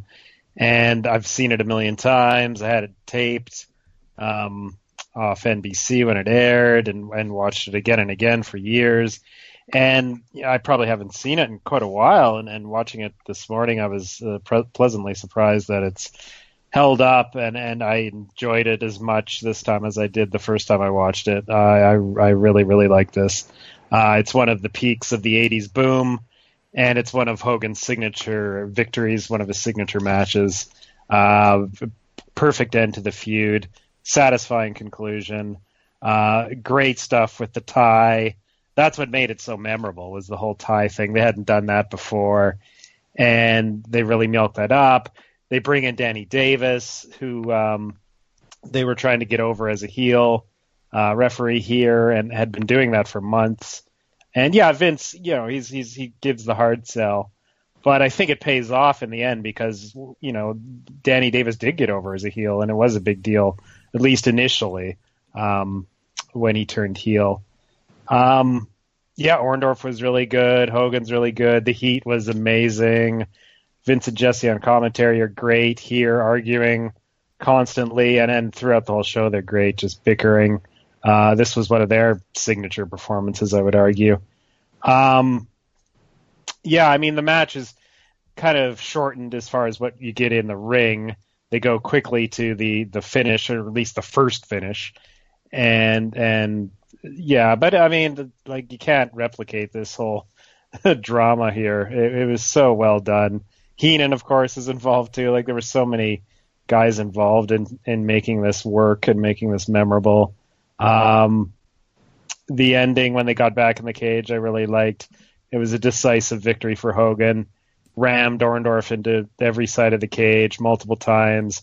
Orndorff was finally busted open, which at the time was becoming pretty rare to see blood on TV, especially on Saturday Night's Main Event. I don't think that happened very often. And he gives him the leg drop too, even more decisive. Heenan gets involved, and he gets his just desserts. Huge pop for the win. Hogan goes and celebrates with some fans there. They replayed this a couple times. And there's this teenage girl that's just losing her shit over it. And she has a Hogan LGN figure in her hands. And it's just a great moment. Hogan was at the peak of his powers here. Just a very awesome, complete package of angle, storytelling. Even the work was really good, and it was the blow off to a long feud on NBC. Huge match.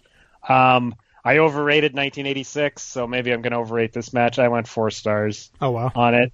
It's cool. It's the whole package. It's a classic match. It's like I said, one of the signature moments of the era.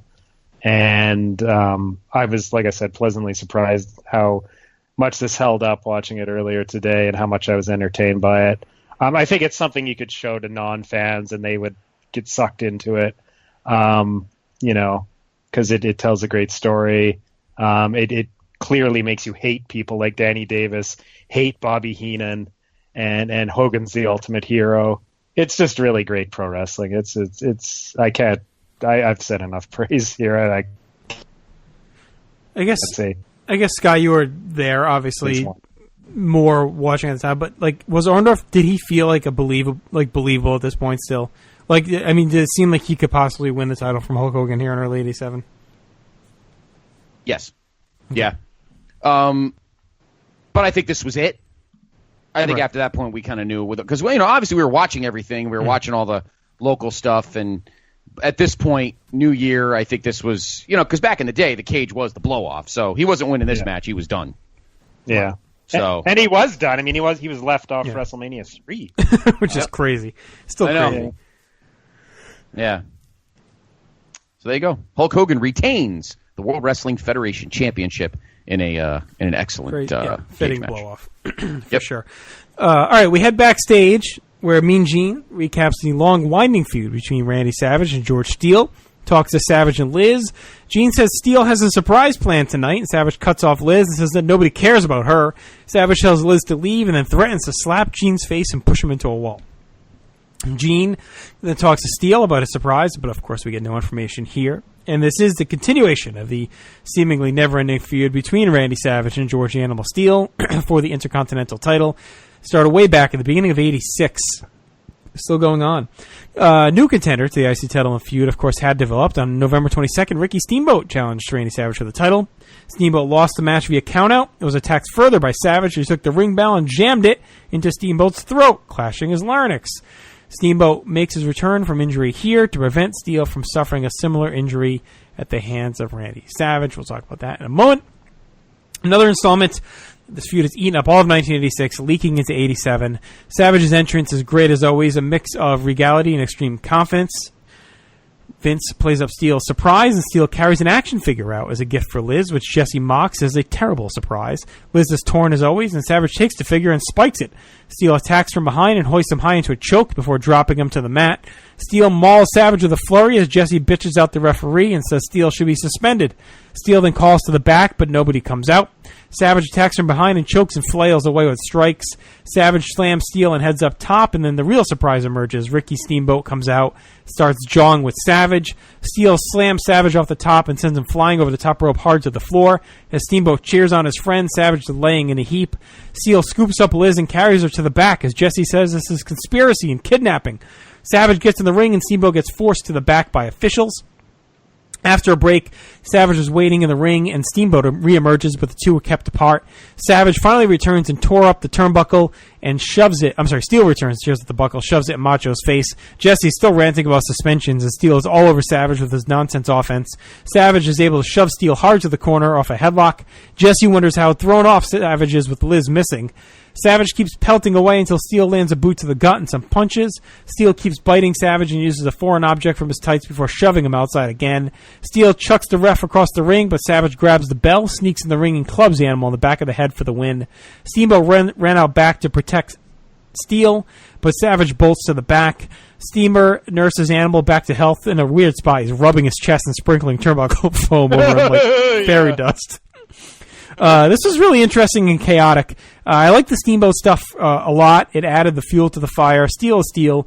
Wasn't as bad here, but it lagged on late in the match. I thought right after the break they could have wrapped this thing. I thought the back end of it just really kind of dragged. Steele is fine as a tool in the feud, but he needs to just not be the focus anymore. Like, now it's Steamboat Savage. Steele is just kind of in the background. We need to be done with him being the focused part of the feud with Savage. So I went 1 star, which is basically like 6 for a Steele match. So I'll give him that. But a lot of this has to do with the heat around Steamboat and some of the brawling early on, Kelly. Yeah, well, the Hogan Orndorff cage match I've seen numerous times since it happened. But this one I don't know if I've seen since the 80s. So this was, I remembered parts of it, but this was, pretty refreshing or new to me almost. And I like this quite a bit. It was very similar to the Hogan Orndorff match in that there was a lot of story, a lot of spectacle, angle. The match in the ring wasn't as important as to what was going on outside the ring.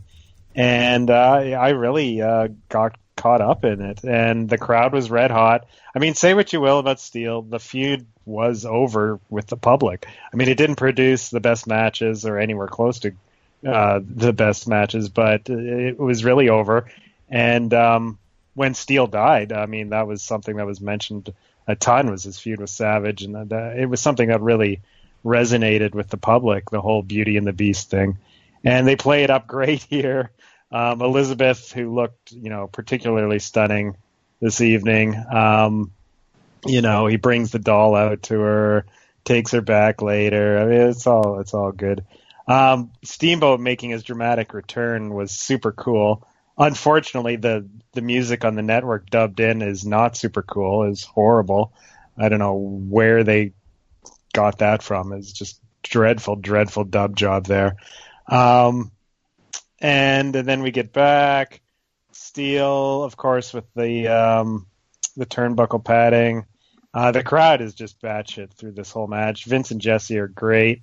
arguing through it. And I love at the end when Savage wins, Jesse's just so happy. He's like, yes, because Savage is one of his boys, and he took a lot of pride in Savage winning this one. It plays up the long-running feud. It's still not over. It plays up the Steamboat feud that it got hot, and Steamboat, the whole injury thing with the ring bell was a pretty big deal at the time. I remember it was one of the first times I really felt like terrified almost watching wrestling was when that angle happened. And him coming back here, that was a huge moment. It's setting up things now for WrestleMania 3. And it's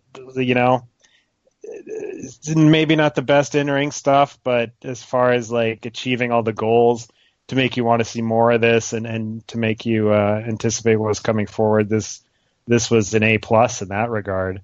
I gave it 2 stars. I'm on a high with this show because I'm coming off all those damn MSG shows, and I didn't even see that last one you did with Pete, which was apparently abysmal. But seeing a Saturday Night's Main Event, it just makes you realize like how different the presentation of the shows were, and how Saturday Night's Main Event was all about you got to hook the viewers in, you got to get good ratings. I mean, you can't just put out crappy Pedro Morales and Stevie Aoki matches. You got to put out the good stuff, and we're getting really high end WWF entertainment on this show. And yeah, I just 2 matches in, I was like so happy.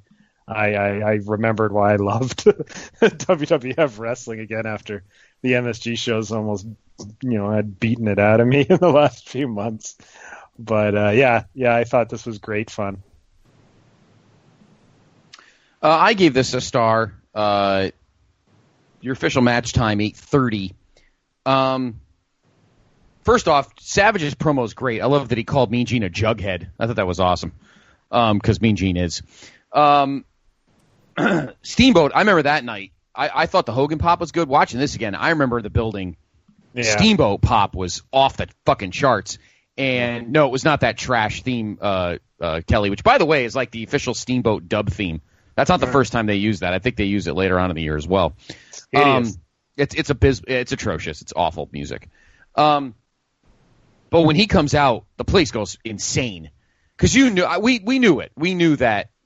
I mean, even back then, we knew that Steamboat Savage was the feud we were about to start seeing. I don't think there's any doubt about that. We saw because I remember seeing a couple of later on that year some New Haven Coliseum matches with that, and it was just you knew it was coming. So we were like I was not a big George Steele fan back then. I'm certainly not now, and I think we knew that Steamboat was the next guy. But yeah, this was the match I was more referring to earlier when I was talking about Vince sounding like an utter buffoon, overselling this Danny Davis stuff. I think it's Savage is tied in the ropes. This might be more with the next match, but I thought I remember this. Savage is tied in the ropes, and Danny Davis pushes George Animal Steele away, and Vince is like, "Look at what Danny Davis is doing. He's pushing George Steele away." And Jesse's like, "'Cause Savage is tied in the ropes." Like you wanted Jesse to just say "dumbass" at the end of it. Like Vince was just going way overboard with the selling of Danny Davis to the point where he sounded like a complete idiot. I know we accused Gorilla of that. I don't know, but I feel like I just feel like they're in hyperdrive to get the Davis thing over. I mean, we're right on the brink of everything going down. So I kind of get the oversell here. I think he's really trying to hammer. And don't forget, I think we have to look at this differently sometimes with Saturday Night's Main Event. It's not always like aimed toward the standard crowd, right? So I think he's really trying to hammer home for anyone who's just tuning in on NBC, maybe new to the product, without outright saying that he's a heel. And he's like, we have to let them all know that Danny Davis is kind of a shitbag as a human. So I think that's what he's trying to really hammer. Like the commentary in the Saturday Night's Main Events overall tend to be more beat over your head, hammer it in kind of thing. Sell jobs. No, you're right. That's a good point. I agree with that. No, I concur with that point. The The match itself is shit. I agree with you, JR, that they could have cut this about 3 minutes. However, Kelly, I like your point about, again, the whole package. Savage is just awesome. And like I said earlier in the show when we were recapping 86, Savage is a guy that everyone knows is a crown jewel of this company. And even more so than 1986, you will most definitely see it in 1987, and it starts here. Just being a great heel. Everybody loves Elizabeth, and he hates George Steele for liking Elizabeth. Meanwhile, it tells Elizabeth, no one cares what you think. Shut up and move. Shut up, Jughead. This, I can't give the Savage promo justice. It was so fucking great. But I'm done with George Steele. I'm done with it. we can move on to Steamboat now and actually have a good feud going here. Because everyone knew how good both wrestlers were. So even in 1987, in the standards of not really thinking about the term work rate, we knew that Savage Steamboat were going to be great matches. Can we just get to that now and cut the fucking shit with the dolls and the turnbuckle padding and just all that nonsense? Can we move on from that and get to something really, really good? Something with real teeth in it? I think that's another thing that I think sadly has held Savage back. Is this Steele feud is just shit. I would have been happy with 10 months of Tito and just gotten rid of this garbage. I think it would have been pretty awesome. But in any event, Savage, and you're right, Kelly, he's got when he does the count, he goes, yes, that's what I'm talking. Like he was almost like he was watching it at home, Yeah. It was awesome. No, Savage retains his Intercontinental Championship in a typical match with George Steele, but a lot of storytelling, a lot of psychology, and the return from the larynx injury of Ricky Steamboat. And of course, they had the awesome vignettes where he's trying to pretend to talk, and he's like, it's fucking ridiculous. More with Savage and the Steamer as we move along, Chair. For sure. All right, Mean Gene is with Bobby Heenan and Harley Race as we see clips of the coronation of the king. Race says he is the king of all wrestling and all will bow down to him, and he forces Gene to bow. Gene says JYD won't bow, but Heenan vows that he will. Gene then talks to Junkyard Dog, who laughs off the idea of bowing for anyone, says the U.S. has never had a king or queen, and he only bows to the Lord. And that, of course, brings us to the Junkyard Dog taking on King Harley Race. On December 13th at the Philadelphia Spectrum, Harley Race and the Dog fought to a double countout. Both men started brawling on the floor. JYD went after Bobby Heenan on the apron. Race attacked him from behind.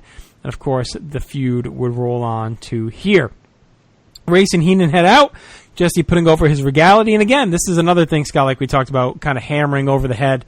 Really letting everyone know that Harley Race is the king. Even though we all kind of know it, this is the first time we're seeing it on NBC, so that's really being put out front and center. JYD marches out to a big pop, but Jesse says the crowd is favoring the Dog, won't bother the king at all. And back to that Sunday main event point, too. I do like how they almost treated it like its own universe. Like, they have to catch you up on everything since the last Saturday Night's Main Event. Not since, recent... it almost exists... They cater so uniquely to the viewer that may only be watching this, and they really fill in the gaps between the shows. I thought that was well done at the time. Vince is annoyed that the biased Danny Davis was reffing this match. Heenan demands that JYD bow, but instead he turns around and shows his ass.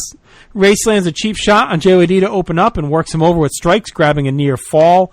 Race lands a high knee to the face as Vince says Race is the most scientific wrestler in the world today. Race drops a hard knee to the face for 2. JYD turns the tide and whips Harley to the corner and yanks him off the ropes, which pisses off Jesse, who says that's illegal.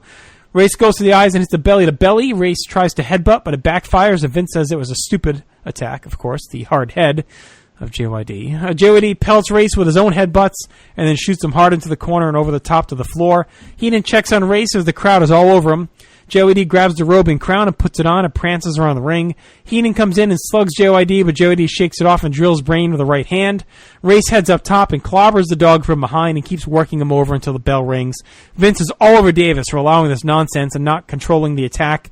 JYD wins by DQ via the announcement, but Davis just watches as Heenan and Race force JYD to bow to the king. The Dog fights to his feet and fights off both men until Davis stops him. JYD levels Davis with a headbutt and then helps him to the back. The match was nothing at all, pure angle, with some good heat. It was definitely poorly executed, but that was part of the awkwardness of Davis kind of allowing everything, like that was part of the story in there as well. Fine segment, nothing match. I went a half a star, Scott. I gave this, let me see. I gave it a half star as well. there is nothing left of the Junkyard Dog. There really isn't. His in-ring work is absolutely brutal. And I mean, I'm watching right now some of the 82 Mid-South stuff, and it's amazing how different 5 years makes. I mean, it seems like a lot, but other guys didn't lose it that bad in 5 years, but he's just a disaster. Harley, on the other hand, I remember being a big Harley race fan. I knew Harley a lot back then.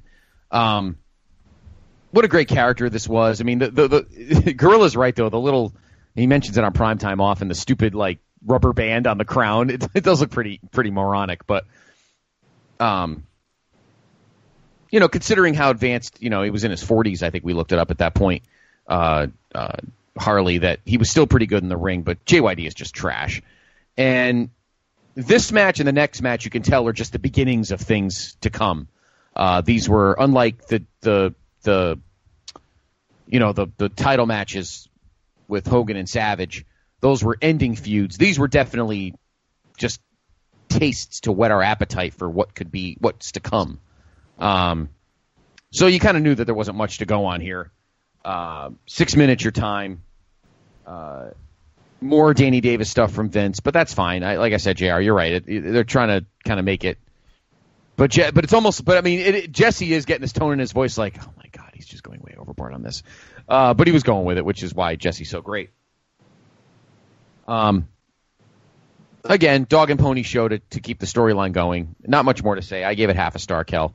It was okay, but sadly, Junkyard Dog is just so shot right now. Yeah, no, he doesn't have much left. I mean, the two of these guys could have had a really, crazy brawl in an earlier time, probably, maybe in Mid-South in the early 80s. But, I'm going to continue to overrate these matches. I mean, I only gave it a star and not a half star. It is overrated.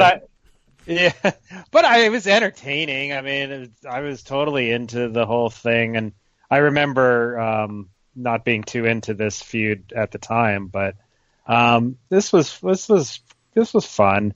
Vince sure loved the whole common man versus wealthy, powerful person storyline. Like, he would come back to that quite often and use it again and again. He really loved to book that whole thing where the common man had to rise up against some wealthy, powerful person. And so we're getting that here. Jesse and Vince continue to be on a roll all night. The crowd is hot for this one again. Like, we're getting just one big hot match after the next. JYD was still super over, one of the top baby faces. The crowd loved him. When he put on the robe and crown, the crowd just went nuts. Heenan took a great bump in this one. Or no, Race took a great bump over the top rope. He still looks really good, as you said, Scott. Heenan gets involved again. He was, at this time, he managed so many guys and so many top guys. He was involved in so much stuff. And a Race almost feels like spoils for him, you know what I mean? Like, to have him as well. It's like, God, right. Like he needs this guy too, right? He's so loaded in his stable. It's just like, yeah, just spoil. That's true, yeah. But they fit perfectly. Oh, yeah, it's a great fit. Yeah, it was. I think they had no choice. It almost feels unfair to the other managers. Yeah. He's got these guys. Yeah. But I mean, Heenan was, a notch above everybody else on the manager food chain for sure. He was the main event manager at the time. Yeah. Davis, this progresses the Davis storyline. Like, everything, like, these shows are so well booked where the MSG shows are just randomness. Of course, some, you get blow-offs at the MSG shows. You get a few, angles and progressions of storylines. But these Saturday night main event shows are just, there's no waste. Nothing's wasted here. Everything has a purpose. So much energy too. Just flies energy around. The energy, just everything about it is. Yeah. I think it's unique. The NBC influence. They had a clear vision of what makes good television, and I think they reined in a lot of like Vince's maybe bad habits. I don't know. I mean, they gave it more focus, I think, and I think that influence then was something that the WWF continued to use after, and years after the relationship between the two of them ended. Yeah, they definitely learned a lot, you can tell. Yeah, they learned a lot about world-class TV, basically, or top-flight television production from NBC. And yeah, I mean, this is like a match like this. If this had happened on the MSG show, we would have probably given it a dud or whatever. But yeah, I think it's because it's given a bigger stage and more focus. It's more entertaining, and it's setting up something else for WrestleMania 3. Yeah. It's fun enough for what it is, for sure. All right. So we head backstage where Paul Orndorff is flipping out. Bobby Heenan calmly says he'll fix this and proves to Jack Tunney that Orndorff is champion. He vows that in less than 1 month, Orndorff will have the gold. Gene comes in and Orndorff says he's took the fight to Hogan. The camera don't lie. Heenan calms everyone down, says we're going to bring the footage to Tunney. It's so weird he says less than a month. What was less than a month away that they were? It feels like they were like leading to something with that date. You know what I mean? It's odd the way they really fixate on less than a month. In less than 1 month, you'll be champion. Gene is with Adrian Adonis and Jimmy Hart. They talk about the arm injury, courtesy of Roddy Piper's crutch.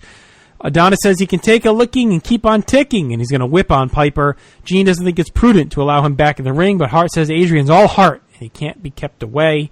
Gene is with Piper, who says Adonis has been humiliated him, but he learns from his mistakes, and he'll always get back up. Piper's angry, and it's eating him up inside. He isn't fighting for money, he's fighting for pride. And that does take us to Roddy Piper taking on Adrian Adonis. Feud at full boil. Remember back on November 29th, Adonis made his return after being taken out by Piper's crutch, attacked Piper with a crutch of his own, and proceeded to put him in a sleeper hold. That brings us to the match here. Jesse says you can't judge a book by its cover based on how Adrian survived that attack and recovered so quickly. Vince says Adonis isn't what he seems.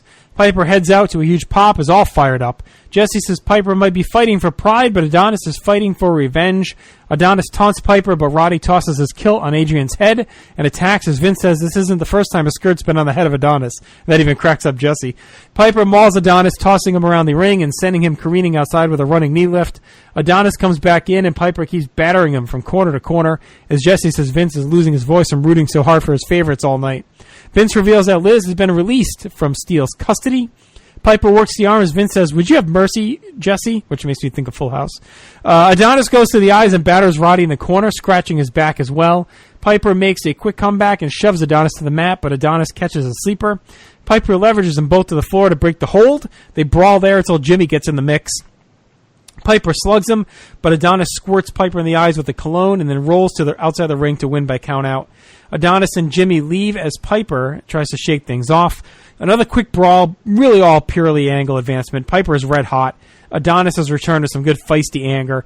Far from over with this feud. Another nothing match, all angle. Again, half the star for in the ring, but more heat, more building to the eventual blow off with these two guys. What'd you think of this one, Kelly? Yeah, no, it was very similar to the previous match. I mean, yet another hot match, 4 straight now. All of these, could have been like the main event of the show, really. And yeah, it was a typical high energy Piper brawl, but yeah, it wasn't meant to go very long. It was all just, let's get this, because Adonis had been gone for a while, and so they needed to sort of reheat this feud. That's basically all this was all about. And yeah, I went a star. I mean, I thought it was pretty much on par with the previous match. Not much to it other than, like you said, JR angle advancement. So, yeah, 1 star sounds about right. I gave it a half star, like JR did. And yeah, it's almost a mirror image of the previous match. Again, just like the last one, we're looking at a prelude to something bigger down the line. As a matter of fact, I almost am kind of glad from a roundabout perspective that Adonis has been gone for a while, because this feud didn't get old. So knowing that they needed, that they wanted it to continue on for, the next couple of months, that Adonis was gone for a while and Piper was able to work other stuff, worked with his boy Orton, worked with Morocco. And then when Adonis came back, we can kind of rejuvenate this and it's not stale. So as much as you don't want to see Adonis get hurt or canned, it did kind of help him and the company that this feud didn't get old. Otherwise, that's about it. A lot of, histrionics, typical Piper match where there's not much going on in the middle of the ring. They do the whole thing at the end with the atomizer to the face and everything. Not much more to say. More to come from them, mostly because of great interview segments on house shows and Superstars and Challenge from now till, when we get to the big show. Yeah, that's pretty much it. Not much more to say here. Piper's fired up. Mm-hmm. That Pride promo is one of his most famous. Yeah, it's a good one. And yeah, we're ready for more from these two guys. This was just a taste, a prelude. More to come. That's a good point about Adonis taking the time off. This not getting burnt through or burnt out. You're right. They were able to keep it chugging along and keep it moving. So I think it's a really good point. It definitely kept the feud fresh and set them up. You wonder if it could have had legs to march if he hadn't left for that stretch. So I wonder. I do wonder. I mean, they probably would have. I mean, he could have been. But, he could have been in the background, still working with Orton in Morocco. But I don't know. I'm wondering if just Adonis on TV would have still fried it. No, I think they would have stretched it, but it probably wouldn't have felt as fresh. So I think you're right. But I think it's still. I think they would have made it last. But all right, we go backstage. Mean Gene is with Hulk Hogan celebrating his win. Gene tells Hulk of Bobby's plan to go talk to Tunney. Hogan says he's beaten him twice, and Orndorff has never beaten the champ. Gene says Bobby can't be trusted, and who knows what will happen in Tunney's office. We then head to our final match of the night as Blackjack Mulligan makes his return, taking on Jimmy Jack Funk. Of course, we saw Mulligan back in December, closed out the MSG show. Quick filler here, dubbed the Battle for Texas. Jimmy Jack still just meandering around, doing nothing. Mulligan ambles out to a nice reaction. Just a big dude with a solid look. Pretty old in general. The pajama top is also an odd choice. I didn't really get that. Jimmy Jack demands Mulligan take off his spurs, and he obliges. Finn says Piper's having discomfort and blindness, but it's temporary. We get an instant interview with Gene and Mulligan talking about the Battle of Texas and his big New Year's Eve party that he goes on and on about. Jimmy Jack attacks, but Mulligan shrugs it off and makes quick work of the insane one. Another pointless match, no angle really, just a squash to fill time to close the show, as we usually see on these Saturday Mid events. So I went big old Dudda-Rooney on this one, Scott. Yeah, I mean, it's evident that Blackjack Mulligan's probably broke and needs some money because there's no business for him being in the ring right now. The match is shit. He's not selling anything. It's garbage. There's no need for him to be here. He's just old and sloppy looking. Yeah, he obviously is hurting for cash, Kel. Otherwise, why would he even be here? Well, don't forget, he came back as one of the machines, so he's been around back here since the summer. Right. So crazy. Yeah, he hasn't mastered the art of counterfeiting money yet, like he would in a few years. Kendall's building machines in the basement. Yeah, I guess he didn't really master that art either because he ended up in the clink because of it. Yeah, Mulligan, God, he was. I don't think he was that terribly old, but he was definitely not. Feels it. He looks it. Yeah, not in the best of shape. And he wouldn't last too much longer in this role. Johnny Soro tells the story of going to a show at the Spectrum around this time when he was wrestling in the full pajama gear and, under the hot lights. Johnny said he looked like he was going to have a heart attack. He was just, pouring sweat and breathing very heavy. And it probably was quite warm to wrestle in that goddamn outfit. It looked awful. It looked sloppy and stupid too. Just give him a fucking t-shirt, whatever.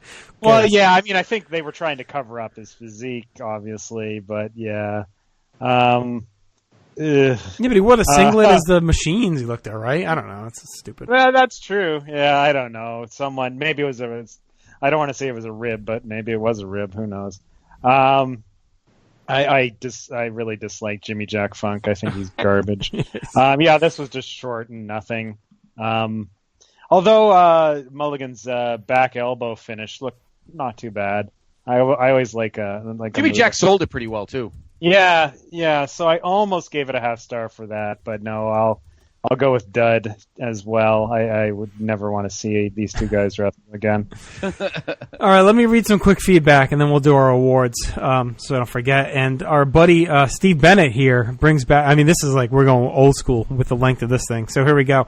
A few years back, I was interviewing David Shoemaker, and we were looking back at the wrestling of our youth. He said something I thought was really smart. He said, wrestling exists in people's past. This is wrestling to me. In my past, I was a 6-year-old boy in Buffalo, New York, trying so hard to keep my eyes open until the last bell. I don't think Hogan was even in the ring, and I had already fallen asleep. But the VCR did the work for me, and I woke up and watched the show over and over until it was time for the next syndicated show that day. This is an incredible episode of Saints Main Event. The classic cage match at the beginning was booked so slickly, with 2 referees, so one can be on both sides of the cage for the finish. Both wrestlers came out to the same song, so when it played after, the false finish didn't tip off. Hogan and Orndorff did a great job of actually tying. Hogan went over, and Heenan took some bumps. Savage bullying Liz in the pre-tape was classic heel work, and easily my favorite match in the never-ending feud between these two. The return of Steamboat was electric. I hate watching the version on the network as he has a fake music mutes the pop. At least she's in the arms of someone who cares about her. The crowd is so electric all night. Buzzing energy brought a suspense to all the action. It sort of felt like Game 7 of the Whalers versus Canadians in an Adams Division playoff series. Vince is peak Vince, and Jesse's awesome. I love this show. Every match bringing us closer to WrestleMania 3. The Brain realizes Orndorff's not going to get him the championship, so what's next? Steamboat's back, and Savage has to deal with it. JYD won't bow for the king. This is more doctor than Nixon's Watergate tapes. Adonis versus Piper. More progress towards WrestleMania 3. Adonis has such an awesome bumper. Vince says Elizabeth has been released from protective custody. Amazing. The crowd's electric. Piper has bad breath. He's counted out. This won't be the last time these guys battle. The question is, can Morelli even count to 10? Piper's selling the hell out of the perfume in the eyes. Someone should have shown the tape to Warrior before he got in the ring at Rumble 89. Hogan's red jacket is fire. Maybe the Battle of Texas should have been saved for another night, or maybe never, but nothing's perfect. That female ref is a Hartford 6 3/4. Good news, Piper's blindness is only temporary, and just an amazing show. I can't wait to listen to the shows as we get closer and closer to WrestleMania. Thank you, Steve. That was great. Kevin Jeffrey, were the tag titles just an afterthought at this point? Was it more Dynamite Kid's health? As for the show, it does set up matches for Mania. Orndorff goes from working the main event to being absent for that show. Tag titles are interesting. We touched on it last month, Scott. I guess we can talk about it as we move along here week to week. But they do feel like they're more important with the Dream Team. I do feel like since the Bulldogs won them, they haven't felt as revered or well used. And I know part of that is Dynamite's health, but we'll touch on that as we move forward. Well, the interesting thing is that the back injury to Dynamite and Hamilton actually happened the night before this show was taped. Interesting. So yeah, that would be the end of his run basically, because then he would be subbed out for the rest of the run until the title switch. Which is weird because I feel like the titles weren't used as much even when he was healthy then. So I don't know what was going on. Maybe it was this MSG. We didn't see as much, or even when they did, it felt like they weren't. Maybe it was a lack of heel contenders more than anything. I don't know, because even then you get a lot of like, Sheik and Volkov. There was another one that was kind of a crap team thrown together. Like they got a lot of that kind of stuff. Yeah. The Funks without the Jimmy Jack Funk version. Right. They haven't really had like a meaty feud, Yeah, the Moondogs. No, they didn't have a meaty feud. And they never went with Stud and Bundy on any of the televised shows, which could have been a very interesting match, visually the big against small sort of thing. That could have been something that would have been interesting. Here's the official description from Graham. December 13th, 1986, Cops Coliseum. WWF Tag Team Champions Davey Boy Smith and Dynamite Kid defeat Don Morocco and Bob Orton at 13:42 when Smith pinned Orton after the Morocco accidentally hit his partner with Mr. Fuji's cane. Midway through the contest, Dynamite sustained a serious back injury when he ran the ropes and received a knee to the back from Morocco. Following the incident, Smith worked the remainder of the match by himself. After the bout, Dynamite was assaulted with a chair until Smith cleared Morocco and Orton from ringside. Moments later, Dynamite was taken backstage on a stretcher. So it's all Morocco's fault. Always. According to that, anyway. All right, I think it was actually when he was jumping, on a drop-down spot, mid-jump his back. Yeah, that's what I think it was, too. Yeah. It's crumbled from all the steroids. Yeah. All right, Taylor Keehee, a couple of questions. I know the shows were taped weeks before. They advertised their Saturday Main Event tapings. Scott, were they? Or were they just pimped house shows? You were there. No, they were... Let me think. And the banner's there, right? Yeah, the banner's there. No, I'm pretty sure I remember it was. I knew it was a Saturday Night's Main Event. Okay. I'm pretty sure it said it on the ticket. Was that Reader Chatterton reffing the last match? Yes, it was. Any thoughts on that situation? I think we've talked about it before. We definitely did in our network adventure TNTs. Yeah, I mean, it is what it is. I had never had a problem with the female ref. Obviously, probably was the wrong time period in the old boys club to try it, given what happens after. But yeah, it was fine. I thought she was gone by this point already, actually. She must have left maybe late '86. I mean, this was one of her last things, possibly. Yeah. Well, here's what we got before the cameras rolled. Tito fought Morocco to a 15-minute draw. Jose Luis Rivera pinned Iron Mike Sharp. I can't believe I sat through this. Oh, wow. Heart Foundation. I must have taken a shit during that one. Heart Foundation defeated the New U.S. Express at 11-minute mark. Herc pinned Pedro Morales. There you go. I got to see a Pedro Morales loss, Kelly. Suck it. Oh, wow. And SD Jones was pinned by a newcomer who we'll talk about down the line. So we had 5 matches before and Honky pinned Corporal Kirshner. Hot shot. And then and then we had and then the cameras rolled. So all right, as it goes without saying, Jesse was on fire. Easily the best reason to watch these old TVs. And finally, Brian Bayless. Not much of the standalone show besides Hogan Orndorff. The action was forgettable. However, it did set things in motion for WrestleMania. And why are they trying to push Blackjack Mulligan in 1987? So I think we touched on that. All right, let's quickly go through our awards. It's been a long night here on the Place to Be podcast. Covered a lot of ground. So why don't we go ahead and wrap things with those awards. The first of 87. Our match of the night, to me, pretty easy choice. I went with Hogan Orndorff. Oh, it's a cage match. No doubt about it. Yeah, obviously. No doubt. Yeah, no doubt. All right. Let me mark that down. Our Hogan Award for our MVP, I went with Bobby Heenan. I thought he was fantastic on promos all night. I thought he was involved in all the big matches. He bumped around in the cage. He was the straw that stirred the drink. The straw that stirred the drink on this night. What did you guys think? You missed a. Oh no, never mind. MVP. No, I mean you put the Hogan Orndorff match in the wrong column. So. Oh, I skipped the worst match. All right, we'll come back to it. You skipped the shit match. Okay. But yeah, no, definitely Bobby. He was top flight. He was all over the show. Yeah, no, definitely Bobby. Kel. Yeah, I considered Bobby, but I went with Vince and Jesse on commentary. Really? Yeah, I thought that. Yeah, this was one of their best performances. They were great in every match, pretty much. Getting over everything, arguing, being humorous. I was really thoroughly entertained by them throughout the evening. All right. Our Cousin Junior, the worst match of the night. I went with another easy choice, Mulligan versus Funk. Yeah, that was terrible. Yep. All right. Our Uncle Elmer for the LVP, the worst work of the night. I went with George Steele on this one because fuck him. What did you guys have? Yeah, he was bad, and I agree. Blackjack Mulligan was just plotting and terrible, but it's hard to give it him that because at least his finisher looked halfway decent, so I'll give it to George Steele, too. Oh, jeez, you guys are so harsh. I went with Jimmy Jack Funk. Yeah, you and Jimmy Jack Funk. You and Jimmy Jack Funk. Obviously the worst worker. You're the worst worker. All right, so best moment, I went with Steamboat's surprise return. I think there's a couple choices here. I mean, there's a couple within Hogan Orndorff alone. Piper's promo, everything. But Steamboat's return is such a big deal, setting up WrestleMania. It was really well done, so that was my choice. What do you guys think? Mine too. Yep, I agree. Okay. And finally, the Arcidi Award for the most juiced on the night. Not a ton of juice flowing on this night. I went with Hogan, kind of the go-to when we don't have a strong standout contender. That's who I went with. I go with Blackjack Mulligan because he was filled with pork juice. He was so juiced they had to hide it under those pajamas. Yeah, under the pajamas, yeah. No, definitely Hogan. All right. And final grade, on the solid end, not the best Ironman event. I don't think, I went 7 for the last couple, which I thought were some of the best ones we've seen. I went with a 5.5 on this one.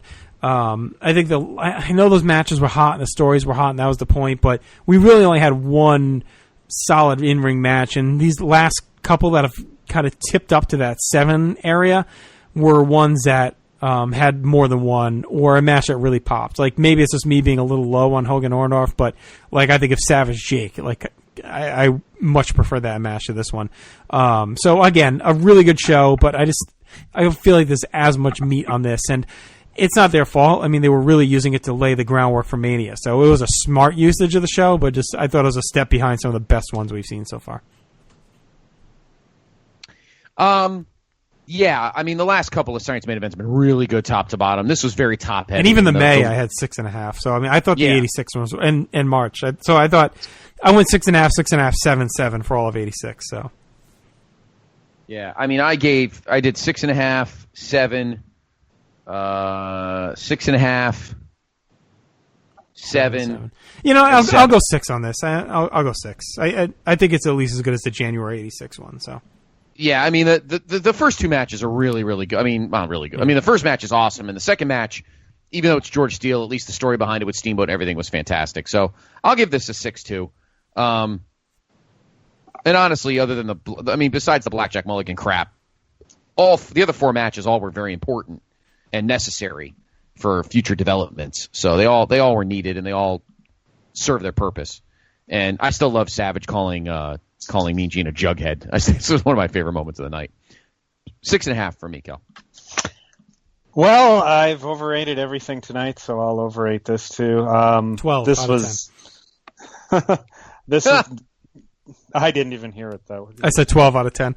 Oh, 12 out of 10. No, 15 out of 10 actually. This was, of all the things I've had to watch for this show, this was my favorite, I think. I mean, it was super entertaining. Great all-time classic match to start. Very entertaining segment match, whatever you want to call it, with Savage, Steele, and Steamboat. And the other matches that built towards Mania were well done. I loved Vince and Jesse on commentary all night. It was refreshing to get this instead of a MSG show. So my top grade previously was 7, so I'll go 7.5 to put it above that show. There you go. Heady territory. Wow. Maybe you should watch more of these more often, Kelly. Yeah. You can normalize your grading. All right. So that brings it into a very long night. We covered a lot of ground. We'll be back next week looking at the January 87 house show. Kelly will not be with us. He'll be celebrating Canadian Thanksgiving, where they eat turkey. What do you eat for that thing? Ham. Turkey. No. Goose. Now it's Christmas. Gizzard. Christmas goose. All right. Well, you have a great holiday, Kelly. We'll miss you. Talk to you in a few weeks' time.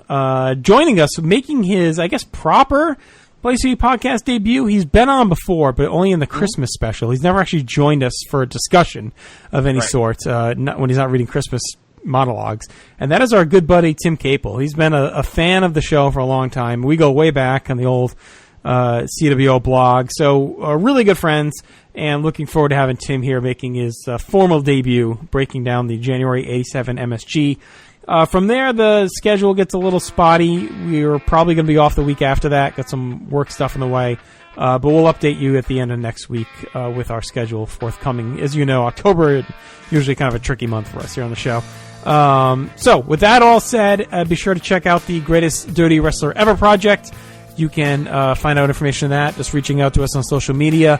Twitter, place number 2BNation, Facebook.com/place2BNation, Tumblr, Instagram. Just reach out to us. We'll give you all the details you need. Subscribe to our feeds on iTunes, Place to Be Nation Wrestling, Place to Be Nation Pop, Pro Wrestling Only. Tons of shows for you each and every day, each and every week, each and every month. Lots of great high-quality podcasts, completely free. Of course, you can help us out by going to PlaceToBeNation.com/Amazon to do all of your shopping. Nothing else you have to do. Just go to that link when you're shopping online, and we get a little bit of kickback. Download our free ebooks, Scott and I's Vintage Vaults. You can click that on the right-hand side of the site. So, Kelly, have a great holiday. We'll talk to you in a few weeks. Scott, we're out. We'll talk to you next week. Everyone, take care. Enjoy your ham, Kelly. Wolf. Last dance with Mary Jane. One more time to kill the pain.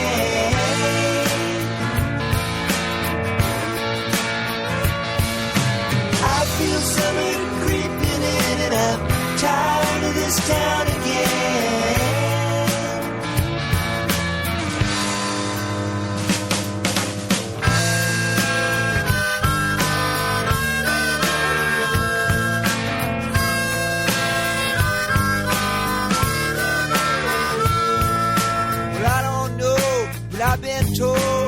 me slow down, you never grow old. I'm tired of screwing up, tired of going down, tired of myself, tired of this town. Oh my, oh hell yes. Honey, put on that party dress. Buy me a drink, sing me a song. Take me as I come, cause I can't stay long. Last dance with Mary Jane. One more time to kill the pain.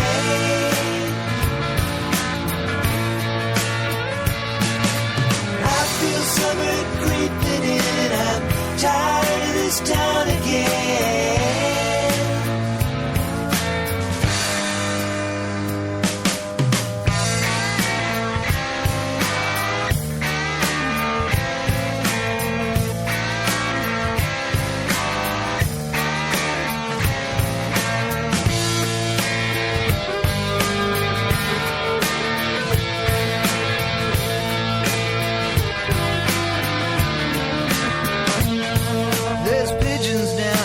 Market Square, she's standing in her underwear, looking down from a hotel room. The nightfall will be coming soon. Oh my, oh hell yes. You got to put on that party dress. It was too cold to cry when I woke up alone. I hit my last number, I walked to the road.